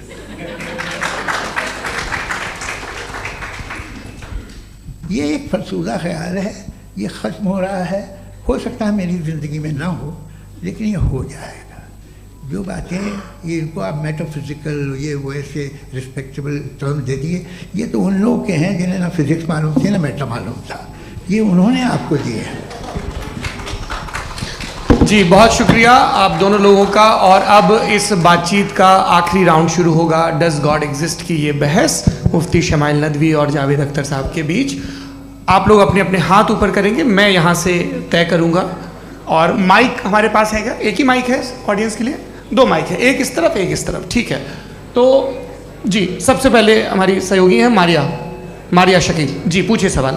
थोड़ा सा रुकेंगे ताकि कैमरे का फ्रेम आप पर आ जाए, आपकी तो प्रैक्टिस है टीवी की। जी नदवी साहब, मैं खुदा को मानती हूँ, पहले मैं इसी प्रमाइस से शुरू कर रही हूँ और ये बता रही हूँ आपको, मैं मानती हूँ। लेकिन कुछ सवाल हैं जो जावेद साहब ने उठाया, उसका जवाब आपको देना चाहिए। पहला सवाल ये कि गज़ा में सालों से छोटे बच्चे मर रहे हैं, वो उनको, अगर खुदा मर्सीफुल है, हम मानते हैं कि अल्लाह ताला में बहुत ताकत है, तो वो बच्चे क्यों मर रहे हैं। दूसरी बात ये कि अगर कंटिजेंसी की जो आप बात करते हैं, पूरे मुस्लिम ममालिक मिल करके भी उन गजा के बच्चों को क्यों नहीं बचा पा रहे हैं, क्योंकि अगर वो चाहते, क्योंकि अल्लाह ताला उन पर हुकूमत करते हैं, सब पर हुकूमत करते हैं, तो वो उनको क्यों नहीं बचा। जी थैंक यू वेरी मच। बहुत अच्छा किया आपने इस चीज़ को जिक्र कर दिया, मैं इसको और अच्छे से एक्सप्लेन करने की कोशिश करता हूँ। देखें, जहाँ तक आपने कहा कि गजा के बच्चों को मारा जा रहा है, देखिए दो वर्ल्ड व्यू है, एक एथीस्टिक वर्ल्ड व्यू, एक थीस्टिक वर्ल्ड व्यू है। बच्चे मर रहे हैं दोनों वर्ल्ड व्यू में, लेकिन हमारा वर्ल्ड व्यू कह रहा है कि रिकॉम्पेंस है, ये कह रहे हैं कि उनका मरना बेकार जाने वाला है, कोई उसका रिकॉम्पेंस नहीं है, चूंकि इनके यहाँ आखिरत और अल्लाह का कोई तसव्वुर या गॉड का कोई तसव्वुर नहीं है। आपने ये सवाल किया कि गॉड मर्सीफुल है, क्यों नहीं रोकता। ये मैंने बताया कि ये मिसकंसेप्शन है लोगों के दरमियान कि गॉड को सिर्फ मर्सीफुल और ओमनीपोटेंट समझते हैं। गॉड के सिर्फ यही दो एट्रीब्यूट्स नहीं हैं, गॉड के कई सारे एट्रीब्यूट्स हैं, उनमें से अल हकीम भी है, उनमें से ऑल वाइज भी है, ऑल नोइंग भी है। लिहाजा अगर इस दुनिया में किसी को तकलीफ आ रही है और गॉड उसको नहीं रोक रहा है, वो इसलिए नहीं रोक रहा है चूंकि इंसानों को फ्री विल दिया गया है। ठीक इसी तरीके से अगर एक डॉक्टर किसी छोटे बच्चे को इंजेक्शन लगा रहा है, उसे तकलीफ पहुंच रही है, उसके लिमिटेड पर्सपेक्टिव के एतबार से यह गलत हो रहा है और डॉक्टर बुरा है। लेकिन जब आप ब्रॉडर पिक्चर को देखेंगी, आपके और हमारे पास सिर्फ एक पिक्सल है, हमें इतना नजर आ रहा है कि गजा में कत्ल हो रहा है, लेकिन इसके पीछे कितना रिकॉम्पेंस उनको मिलने वाला है, पूरा पिक्चर गॉड के पास है। तो एक पिक्सल से आप पूरे पिक्चर को कभी भी जज नहीं कर सकती। आप इसमें कुछ जोड़ना चाहेंगे? आपको कुछ बोलना है इसमें? भैया आपने बहुत अच्छा जस्टिफिकेशन दिया, या आप वो जो वहाँ के प्राइम मिनिस्टर इजराइल के उन्हें भेजिए, वो बहुत खुश होंगे। आप जस्टिफिकेशन दे देना कि अगर गॉड नहीं है तो बच्चे क्यों मर रहे हैं, आप बताएं। वो ये सवाल पूछ रहे हैं कि अगर आप ईश्वर का अस्तित्व नहीं मानते हैं तो उन बच्चों की मौत को आप कैसे इंटरप्रेट करते हैं? भाई ये दुनिया जो है, जो ताकतवर लोग होते हैं वो एक नाइंसाफ़ी करते हैं। तो ये अच्छा काम है आपके नजदीक, तो नेचर नाइंसाफी पे मबनी है। अरे मेरे भाई, आप नेचर की कहाँ बात कर रहे हैं, तो इंसान की बात। तो फिर जब मैं इंसान की बात कर रहा था, आप नेचर की बात करने लग क्रॉस एग्जामिनेशन नहीं। हाँ, अब आप मुझे बोलने नहीं देंगे तो अलग बात है, आप बोलिए, मैं मुझे कोई चीज़ जी नहीं, ये क्रॉस एग्जामिनेशन मुझे बोल तो लेने दीजिए। जी बोलिए। ठीक है, बात ये है कि ह्यूमन सोसाइटी तभी साथ में रह सकती है जब वो मोहब्बत से, एकता से, एक दूसरे के एहतराम करके रहे। इसके अलावा पॉसिबल नहीं है, अकेले तो इंसान रह ही नहीं सकता। वहाँ पर कुछ लोग हैं जो फाउल करते हैं, वो फाउल हमेशा से तारीख में होता आया है। आज ये हो रहा है, जो हो रहा है बहुत बुरा हो रहा है, बहुत जालिमाना है, बहुत जाबराना है। उसको आप कहें कि ये बच्चों को कॉम्पनसेशन मिल जाएगा या इसकी इंजेक्शन है, इंजेक्शन तो हेल्थ के लिए दिया जाता है। आप ये कह रहे हैं कि ये बच्चों की जो धज्जियां उड़ रही हैं ये इंजेक्शन है, ये टेस्ट है, ये टेस्ट है और उस टेस्ट में उनको ऐसा रिकॉम्पेंस मिलेगा जो आपके तस्वुर के बाहर है। ये आप 3 बरस के बच्चे को बारूद से उड़ा के टेस्ट ले रहे हैं। वाह, वो नहीं ले रहा है, खुदा नहीं उड़ा रहा है, इजराइल उड़ा रहा है। जी, ये तो उसको अगला सवाल लेते हैं प्रोफेसर पुरुषोत्तम अग्रवाल। मुफ्ती साहब, एक निवेदन आपसे है कि कम से कम थोड़ा सा माइक क्लोज एक रिलीजियस और फिलोसफिकल कर मैम प्लीज, एक रिलीजियस और फिलोसफिकल ट्रेडिशन है जो ब्रह्मांड को यानी यूनिवर्स को ही अंतिम मानती है। सर्वम खलु इदम ब्रह्मम, this is Chandogya Upanishad, and it completely rules out the existence और नेसेसिटी, आपके शब्दों में necessity of a creator, the creation itself is the creator. तो एक मिनट प्लीज। दूसरा जो सवाल आपने अभी जो आप बार बार कह रहे हैं कि भगवान विद्वान भी है, वाइज, सब जानने वाला, तो अगर विजडम में दुनिया भर के पापों और अत्याचारों को बर्दाश्त करना शामिल है, तो फिर इसका मतलब ये हुआ कि अगर मैं फ्री विल से उसको अपोज करता हूं तो ईश्वर की विजडम और मेरी फ्री विल में कॉन्ट्राडिक्शन है। Because when I am opposing whatever is happening in Gaza, then I am opposing the God's will और गॉड्स विजडम। जवाब लेते हैं। तो गॉड की विजडम में, एक मिनट सर प्लीज सर, ये एक जुमला, गॉड की विजडम है कि गाजा में जो कुछ हो रहा है वो हो रहा है, मैं उसका अपोज कर रहा हूं, तो मैं गॉड की विजडम के खिलाफ जा रहा हूं। एक सवाल। दूसरा ये नहीं, आपने 2 ऑलरेडी। सर आप और सवाल कर लें, लेकिन मुझे 2 जवाब दे। पहले आपने ये कहा, सुनिए मेरी बात सुनिए, इजराइल के गॉड के मुताबिक तुम्हारा ठीक हो रहा है ना? नहीं हो रहा है, ठीक नहीं हो रहा है, मैं बता रहा हूँ क्या हो रहा है। आप तशरीफ रखिए, मैं बता रहा हूँ क्या हो रहा है। Let me complete please. एक सेकंड गाइस, एक सेकंड। मुफ्ती साहब ये देखिए ऐसा है कि ये सब बड़ा आपस में विचार विमर्श के बाद ये तय हुआ था कि कुछ नियम बना लिए जाएं ताकि एक टाइम बाउंड बातचीत चले। और भाई साहब आप बड़ा ज़रूरी काम कर रहे हैं लेकिन कैमरे के फ्रेम में आके उस काम को गड़बड़ कर दे रहे हैं। ठीक है गुरु, अब मेरे को कहीं का गुस्सा कहीं निकालना था, सॉरी। नहीं कोई गुस्सा नहीं है जी। तो प्रोफेसर ने सवाल पूछे, आप उनके जवाब दें और थोड़ा ये सब लोग थोड़ा ख्याल रखें भाई, सवाल संक्षिप्त रखें जी। आपने 2 सवाल किया। सबसे पहला ये कहा कि हमारे पास ये कॉन्सेप्ट है कि ये यूनिवर्स खुद नेसेसरी बीइंग है, creation itself is the creator. How irrational is this कि मैं एग्जिस्ट करूंगा बाद में लेकिन अभी एग्जिस्ट कर भी रहा हूं, यानी एक ही टाइम में एग्जिस्ट भी कर रहे हैं नहीं भी कर रहे हैं। This is not true. दूसरी चीज आपने कहा कि अगर इजराइल में सॉरी माफ कीजिएगा, Israel doesn't exist, occupied Palestine में अगर ऑक्यूपाइड पैलेस्टाइन में बच्चों को मारा जा रहा है फ्री विल की वजह से और गॉड नहीं रोक रहा, ये कॉन्ट्रडिक्शन है। ये बताइए कि एक एग्जाम में एक बच्चा गलत आंसर लिख रहा है, सुनिए, एग्जामिनर चाहे तो रोक सकता है, क्यों नहीं रोक रहा है? ये कॉन्ट्रडिक्शन है, ये कॉन्ट्रडिक्शन नहीं है। नहीं सर, ये आपस में ये क्या आपका सवाल माइक दीजिए। फ्री विल दिया गया है टेस्ट के लिए, अकाउंटेबिलिटी के लिए। अगर फ्री विल नहीं होता तो आप कहते हैं हमें रोबोट बना दिया गया। नॉट मिसरिप्रेजेंट माय पोजीशन, आपकी जो भी पोजीशन, मैं अपनी फ्री विल के नाते, अपने ह्यूमन विजडम के नाते गाजा में हो रही अत्याचार का विरोध करता हूं। बिल्कुल करना चाहिए। आपके हिसाब से मैं गॉड की विजडम का विरोध कर रहा हूं? बिल्कुल नहीं, समाज हो रहा है गॉड, बिल्कुल भी नहीं, बिल्कुल भी नहीं। उसका वहां पर गाजा में कत्ल होना ये इंसानों के गलत इस्तेमाल का नतीजा है, फ्री विल के इस्तेमाल का नतीजा है। गॉड इसका हुक्म नहीं देता, उससे रोकता है। यही तो मसला है ना, आपके लिए कॉन्सेप्ट क्लियर नहीं नहीं भाई, आपने तो बताया था इंजेक्शन लगाने से बच्चे को तकलीफ होती है, ये इंजेक्शन लगा। सर आप ऐसे रेटोरिक स्टेटमेंट दें तब तो कोई मसला नहीं समझते रहेंगे। This is a rhetoric statement, this is not a logical argument sir. I am sorry, I am sorry. आखिरी 30 मिनट बड़े मुश्किल होने वाले हैं जी। मुफ्ती साहब आगे बैठे हैं, इनको माइक दीजिए। हाँ तरुण, माइक आप अपने पास रखिए, आपको कैमरे का फ्रेम पता है जी।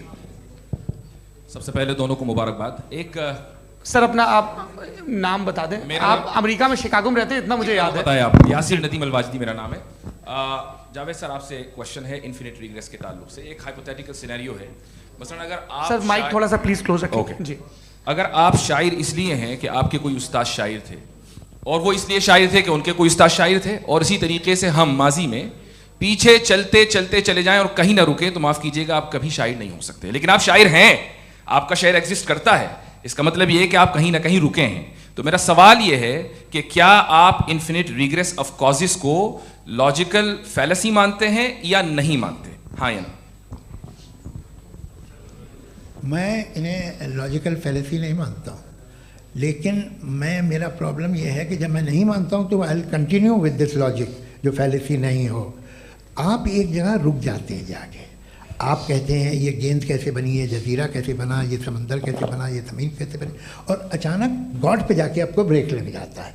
एक बार आप सवाल नहीं करते कि भाई इनको बनाने वाला तो इनसे भी कॉम्प्लिकेटेड होगा, वो कैसे बना, उसके बारे में आपने इत्मीनान कर लिया, वो हमेशा से है। तो अगर आप उसे हमेशा से मानते हैं तो फिर ये मान लीजिए कि कायनात हमेशा से, क्या तकलीफ है? हम वजूद में नहीं आते जी है? हम मौजूद नहीं। अच्छा सर क्यों नहीं हो मैं सकते? बताऊंगा प्लीज। जैसे मैंने मिसाल दी आपके शेर, आपका शेर कभी वजूद में ना आता अगर शायर इसी तरह चलते रहता हमेशा। जी माइक मेरे ख्याल से एक सेकंड। इन्फिनिट रिग्रेस का कॉन्सेप्ट क्लियर नहीं हो पाया, ऐसे रहने दें, लेट्स मूव ऑन सर। ठीक है। हाँ थोड़ा सा मॉडरेटर का भी ख्याल रखें। नहीं आपने तो रखा है, आपने रखा है। यहाँ पे गौहर रजा साहब हैं, वो भी एक सवाल पूछना चाहते हैं। माइक नीचे से ऑन कर दिए नीचे। पहले तो ये कह दूं कि मैं उन बच्चों से शर्मिंदा हूं जिनको गज़ा में कत्ल किया गया, क्योंकि हमारे होते हुए कत्ल किया गया। लेकिन उससे ज़्यादा शर्मिंदगी इस बात से हुई कि मुझे लगा कि मुफ्ती साहब उसको जस्टिफाई कर रहे हैं। बिल्कुल भी नहीं, आप बहुत ही गलत, मुझे लगा मैं गलत हो सकता हूं। बिल्कुल गलत। मैं सवाल पूछ रहा हूं, मैं सवाल पूछ रहा हूं। मैं जावेद भाई से डिसएग्री करता हूं। एक सेकंड देखिए, अगर देखिए ऐसा, एक सेकंड आप सर वेट, अरे आप कुछ मेरे पहले मुझे अपनी बात कह लेने दीजिए। अगर ऑडियंस तय करेगी तो फिर मॉडरेटर का मतलब नहीं। मेरा आप सबसे ये कहना है, ये बहस दो लोगों के बीच में है, एक तरफ मुफ्ती साहब, एक तरफ जावेद साहब। पिछले 1.5 घंटे से ये लोग अपने अपने तर्क रख रहे हैं। आपकी इनसे इत्तेफाकी हो सकती है, ना इत्तेफाकी हो सकती है। मेरे उस्ताद मुझे सिखा गए हैं कि मुखामुखम में असहमति की गुंजाइश बची रहनी चाहिए। अगर मैं आपकी बहुत इज्जत करता हूँ गौहर साहब, आपने जो कमाल की किताबें लिखी साइंटिफिक टेम्परामेंट, लेकिन मेरी ये गुजारिश है आप सब से कि यदि आप इन लोगों ने जो बोला उन पर टिप्पणियां करेंगे तो ना वक्त की पाबंदी रहेगी ना वो अनुशासन। आप सवाल पूछ लें, उस सवाल में जो बात आ जाए वो आ जाए। मैं जावेद साहब से डिसएग्री करता हूं, इसलिए जावेद साहब से सवाल पूछ रहा हूं। आपका सवाल जावेद अख्तर साहब से। और सवाल ये है मेरा कि जावेद साहब ने कई बार लॉजिक का इस्तेमाल किया कि साइंस में लॉजिक है और रिलीजन में लॉजिक नहीं है। मेरा ख्याल ये है कि रिलीजन में भी लॉजिक है, लेकिन उस लॉजिक की बेसिस ये है कि आप रुक जाते हैं, जिसका जिक्र जावेद साहब ने बार बार किया, यानी खुदा के तसव्वुर पे आते हुए, गॉड के तसव्वुर पे आते हुए रुक जाते हैं। और इसमें सवाल पूछना मतलब फॉरबिडन होता है। सवाल यह है कि क्या जावेद साहब इससे एग्री करते हैं कि साइंस की लॉजिक अलग है और रिलीजन की लॉजिक अलग है? बताइए सर। देखिए, 3 चीज़ें हैं। साइंस है, एक है मंतिक है, इस्तिदलाल है, और एक जो है कुछ भी नहीं है, फेथ है, अकीदा है। मैं अकीदे की लॉजिक का कायल नहीं हूँ।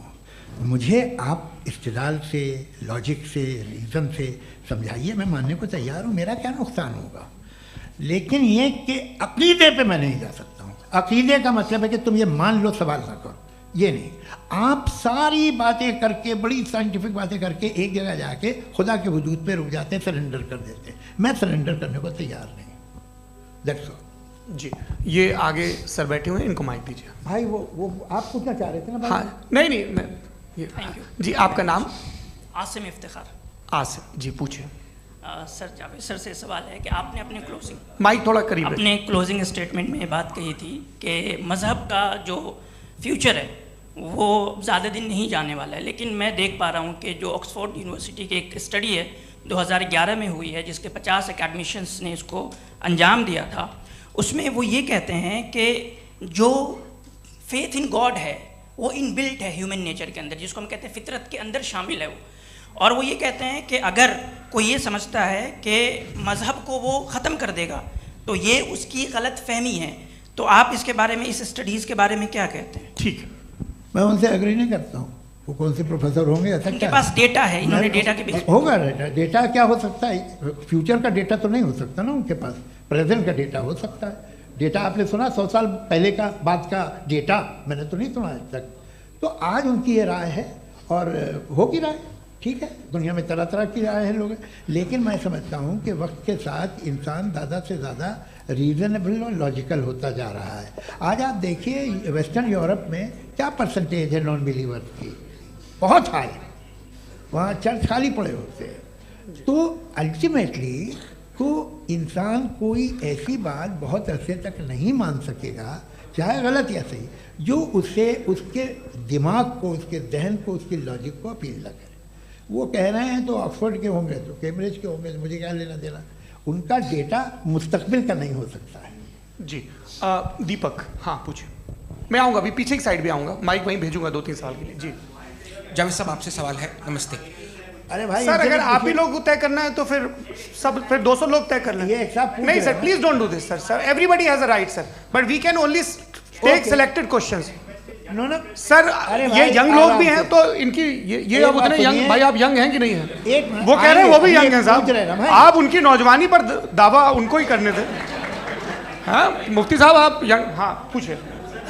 अरे भैया सर, मेरा सवाल ये है, इनसे भी तो पूछो जी। नहीं, बस आपसे एक सवाल है। जैसे थीस्टों के पास, अपने जो ईश्वर को मानते हैं, उनके पास अपने सोशल गेट टुगेदर्स हैं। 5 रोज़ा क्रिसमस आने वाला है, होली है, दिवाली है, ईद है। एथिस्ट क्या ऑफर कर रहे हैं? मतलब मैं इनकी दुकान से बुरमा आना चाहता हूँ उस तरफ, पर मैं अट्रैक्ट नहीं हो पा रहा हूँ। मैं सोशल गेट टुगेदर्स क्या है आपके पास? वो ये कह रहे हैं कि जो धार्मिक लोग हैं, अलग अलग धर्म के लोग, उनके उत्सव त्योहार, कांग्रेगेशन बहुत हैं। अब आपको मैं एक सुनाता हूँ, यहाँ हिस्टोरियन भी बैठे हैं। मृदुला जी, आप बताइएगा सही है क्या? ये एक कॉन्स्टेंटाइन, एक ग्रीक रोमन बादशाह था, जो क्रिश्चियनिटी आने के 400 साल बाद उसने डिसाइड किया कि मैं क्रिश्चियन हो जाऊंगा, मेरी पूरी स्टेट कैंसिल हो जाएगी। उस ज़माने में ऐसे ही होता था, राजा जो धर्म इख्तियार करता था वो जनता भी कर लेती थी। इसलिए कि वो हो गया था बैंकरप्ट, और उसे जो मेडिटेरियन कोस्ट के रिच क्रिश्चियन वो थे मर्चेंट, उससे पैसा चाहिए था। तो उसने कहा यार क्रिश्चियन हो जाओ। तो उसने अपने वजीर से कहा कि भाई ये हिस्ट्री है कि अब हम लोग क्रिश्चियन हो जाते हैं।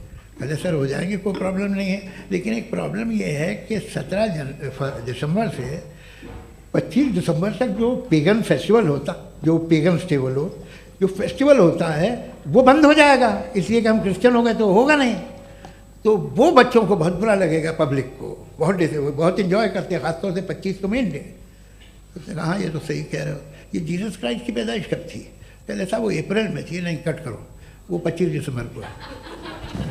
यह हकीकत है जी। और 400 साल बाद क्रिश्चियनिटी के अप्रैल से दिसंबर ले आए, और इसलिए कि यहाँ पेगन फेस्टिवल होता था। अब मनाते हैं आप आराम से। ये जो सारे फेस्टिवल हैं ये रिलीजन से, हर एक को एक इंटरटेनमेंट डिपार्टमेंट चाहिए होता है अपनी कंपनी चलाने के लिए। तो ये रिलीजन ने, ये सेकुलर त्यौहार थे जिन्हें रिलीजन्स ने ले लिया है। ये मौसम के थे, फसलों के थे, किसानों के थे, उसको आपने लेकर रिलीजियस रंग दे दिया। ये कोई रिलीजन से थोड़ी आए आप। अच्छा हमें देखिए, हम तो मुल्द हैं, हम ईद मनाते हैं, हम दिवाली मनाते हैं, हम होली मनाते हैं, हम क्रिसमस मनाते हैं। बम्बई की फिल्म इंडस्ट्री की सबसे बड़ी होली हमारे घर में होती है, सबसे बड़ी ईद हमारे घर में होती है। वो हमारे सोशल वो है, हमारे हेरिटेज है। ऐसा थोड़ी है कि we will throw the baby along with the water. ये तो अच्छी चीज़ है, इन्हें रखो, जो बेकार है फेंक दो। जी हाँ हेलो जी, मेरा सवाल नादवी जी से है। जैसा कि आपने बोला कि गॉड टाइम के भी परे हैं, और गॉड इतनी कॉम्प्लेक्स चीज़ है कि उसे ह्यूमन माइंड समझ नहीं सकता, और गॉड ने अर्थ पे फ्री विल भी दे दी है। तो आप अपना वक्त ज़ाया क्यों कर रहे हैं गॉड के बारे में बात करके? अपन को तो बात करनी चाहिए कि सोसाइटी को बेहतर कैसे करें। जी, मैं गॉड वही बताता है सोसाइटी को कैसे बेहतर करे। अभी मैं आपका जवाब देता हूँ। आपने कहा कि टाइम पे वो एग्जिस्ट नहीं करता, मेरा सवाल ये है कि जैसा आपने बोला कि गॉड बहुत ही कॉम्प्लेक्स चीज है। मैंने कहा ही नहीं कि कॉम्प्लेक्स है, तो आपके अल्फाज हैं। कॉम्प्लेक्स का लफ्ज गॉड के लिए सुइटेबल नहीं है। क्यों? क्योंकि कॉम्प्लेक्स वो चीजें होती हैं जो ऑब्जेक्ट हो। God is not an object जिसको आप इंस्ट्रूमेंट के जरिए लेबोरेटरी में जाके टेस्ट करें, oh it's very complex. No, वो कोई कार का इंजन नहीं है।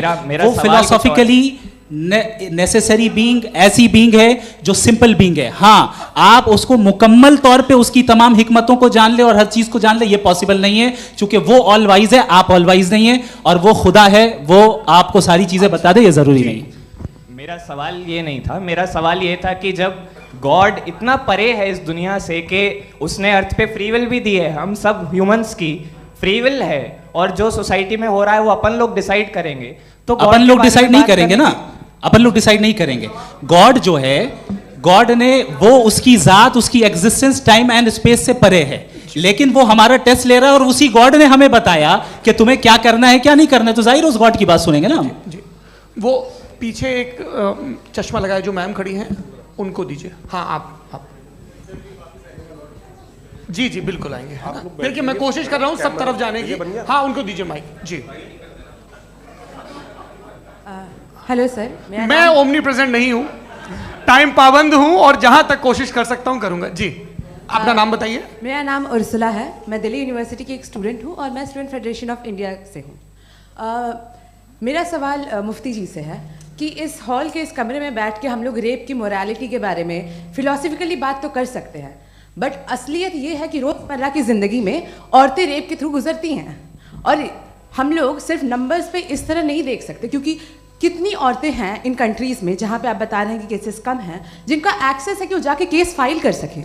कितनी औरतें हैं जो जिनको काम करने की आज़ादी है उन कंट्रीज़ में। यूरोप में ये आज़ादी आ गई, यूरोप में ये रूल्स आ गए, तो हम आज उसके बारे में बात कर पा रहे हैं। जी जवाब। आपने ये कहा कि कमरे में बंद होकर हम लोग इस पर फिलोसफिकली बात कर सकते हैं, लेकिन हकीकत में क्या हो रहा है, वो ग्राउंड लेवल पे क्या हो रहा है जो बहुत गलत हो रहा है, और वो सफ़र कर रही हैं। आई अग्री, बहुत गलत हो रहा है, और जो गलत हो रहा है उसको हमें रोकना है। और क्यों रोकना है, वो गलत क्यों है? हमारे पास इसका ऑब्जेक्टिव फाउंडेशन है, इनके पास उसका ऑब्जेक्टिव फाउंडेशन नहीं है। मैं ये कहना चाह रहा हूँ कि जहाँ पे भी जुल्म हो रहा है, जहाँ पे भी औरत पे जुल्म हो रहा है, या उसकी इज्जत लूटी जा रही है, या उसे तकलीफ पहुँचाई जा रही है, और सिर्फ औरत नहीं, किसी इंसान के ऊपर भी जुल्म हो रहा है तो उसके खिलाफ खड़ा होना, ये मॉरलिटी हमारे पास गॉड के पास से आई है। वरना जावेद साहब तो कह रहे हैं कि जो है मेजॉरिटी डिसाइड करेगी, तो मेजॉरिटी तो कभी भी बदल सकती है।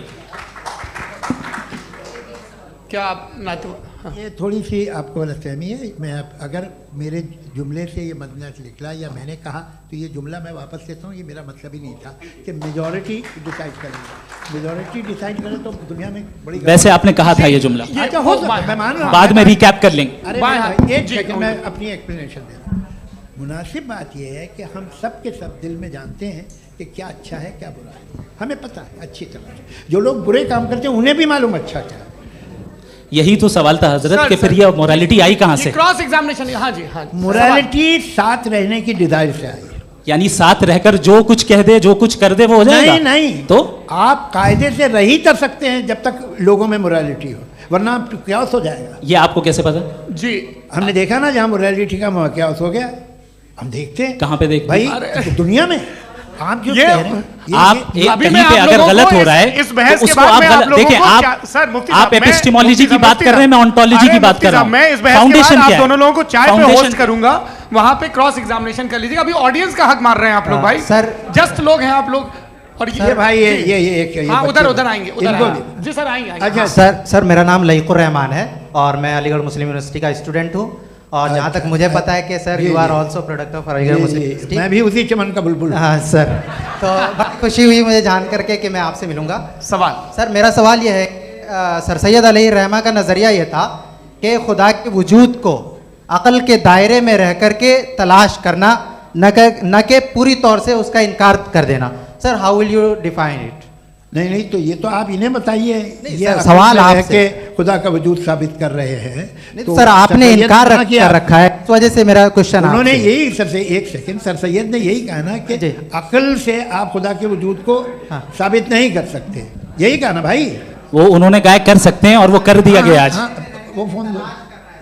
तलाश करना या साबित करना अक्ल से अक्ल से नहीं हो सकता। अरे सवाल तो सुन लीजिए जी।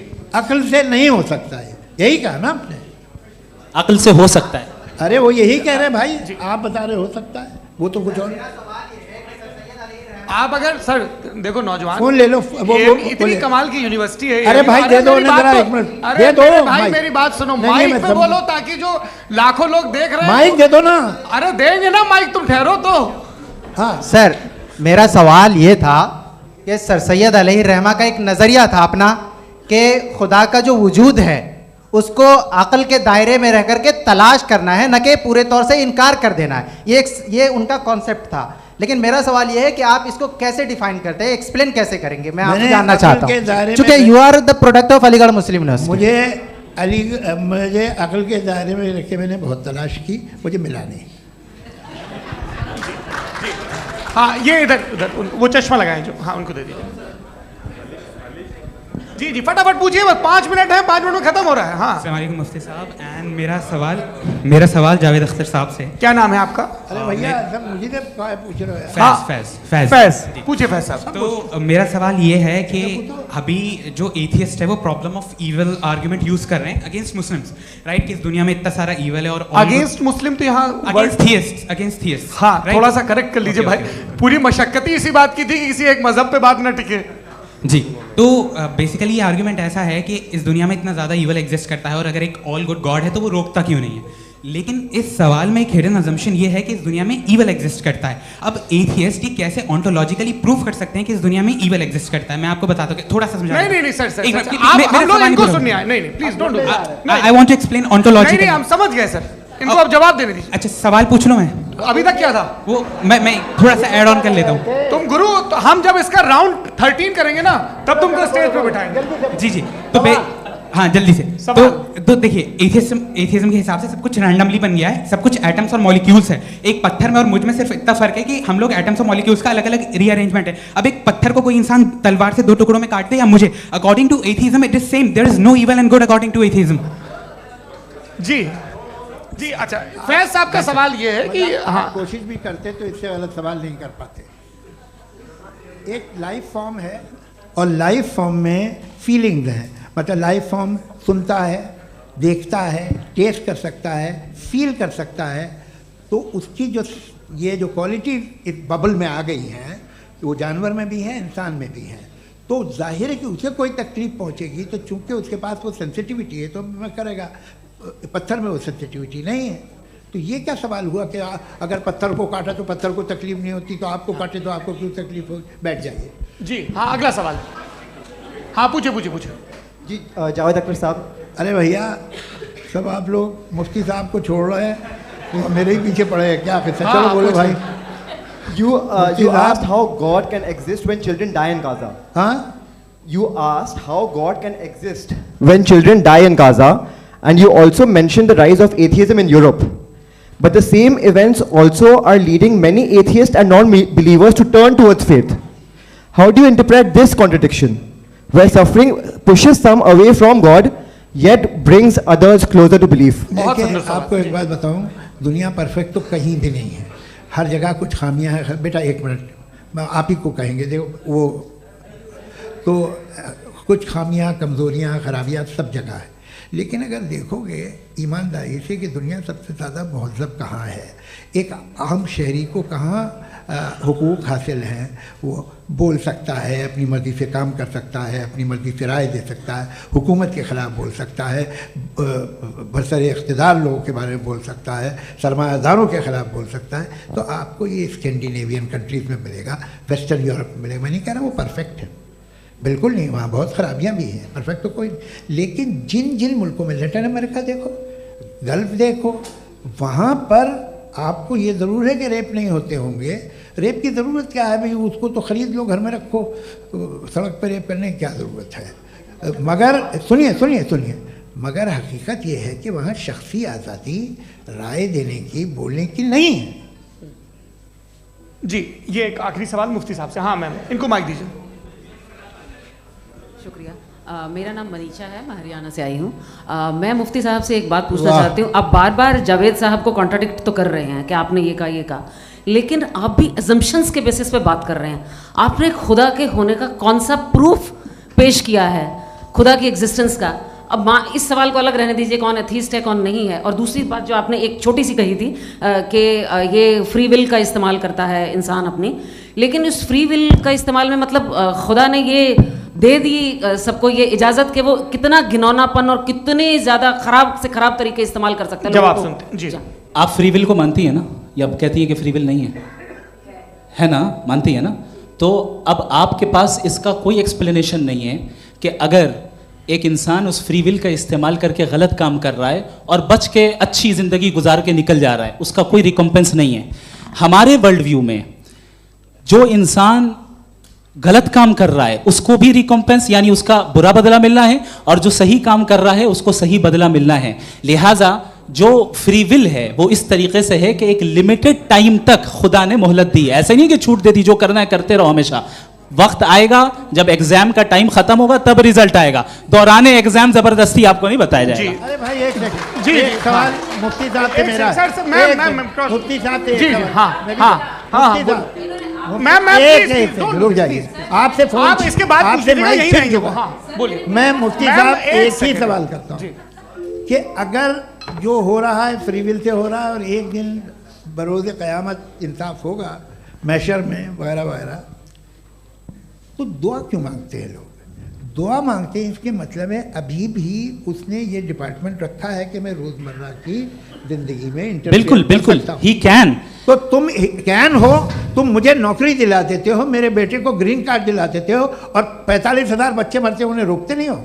नहीं तो क्या आप ये कह रहे हैं कि इस दुनिया में जालिमों को कभी पकड़ी नहीं होती है? अरे जो भी पकड़ होगी वो बच्चे रोते हैं। बिल्कुल, देखिए मैंने अपने ओपनिंग स्टेटमेंट में यही कहा था कि जनाब जावेद साहब सिर्फ इमोशनल आर्गुमेंट देंगे।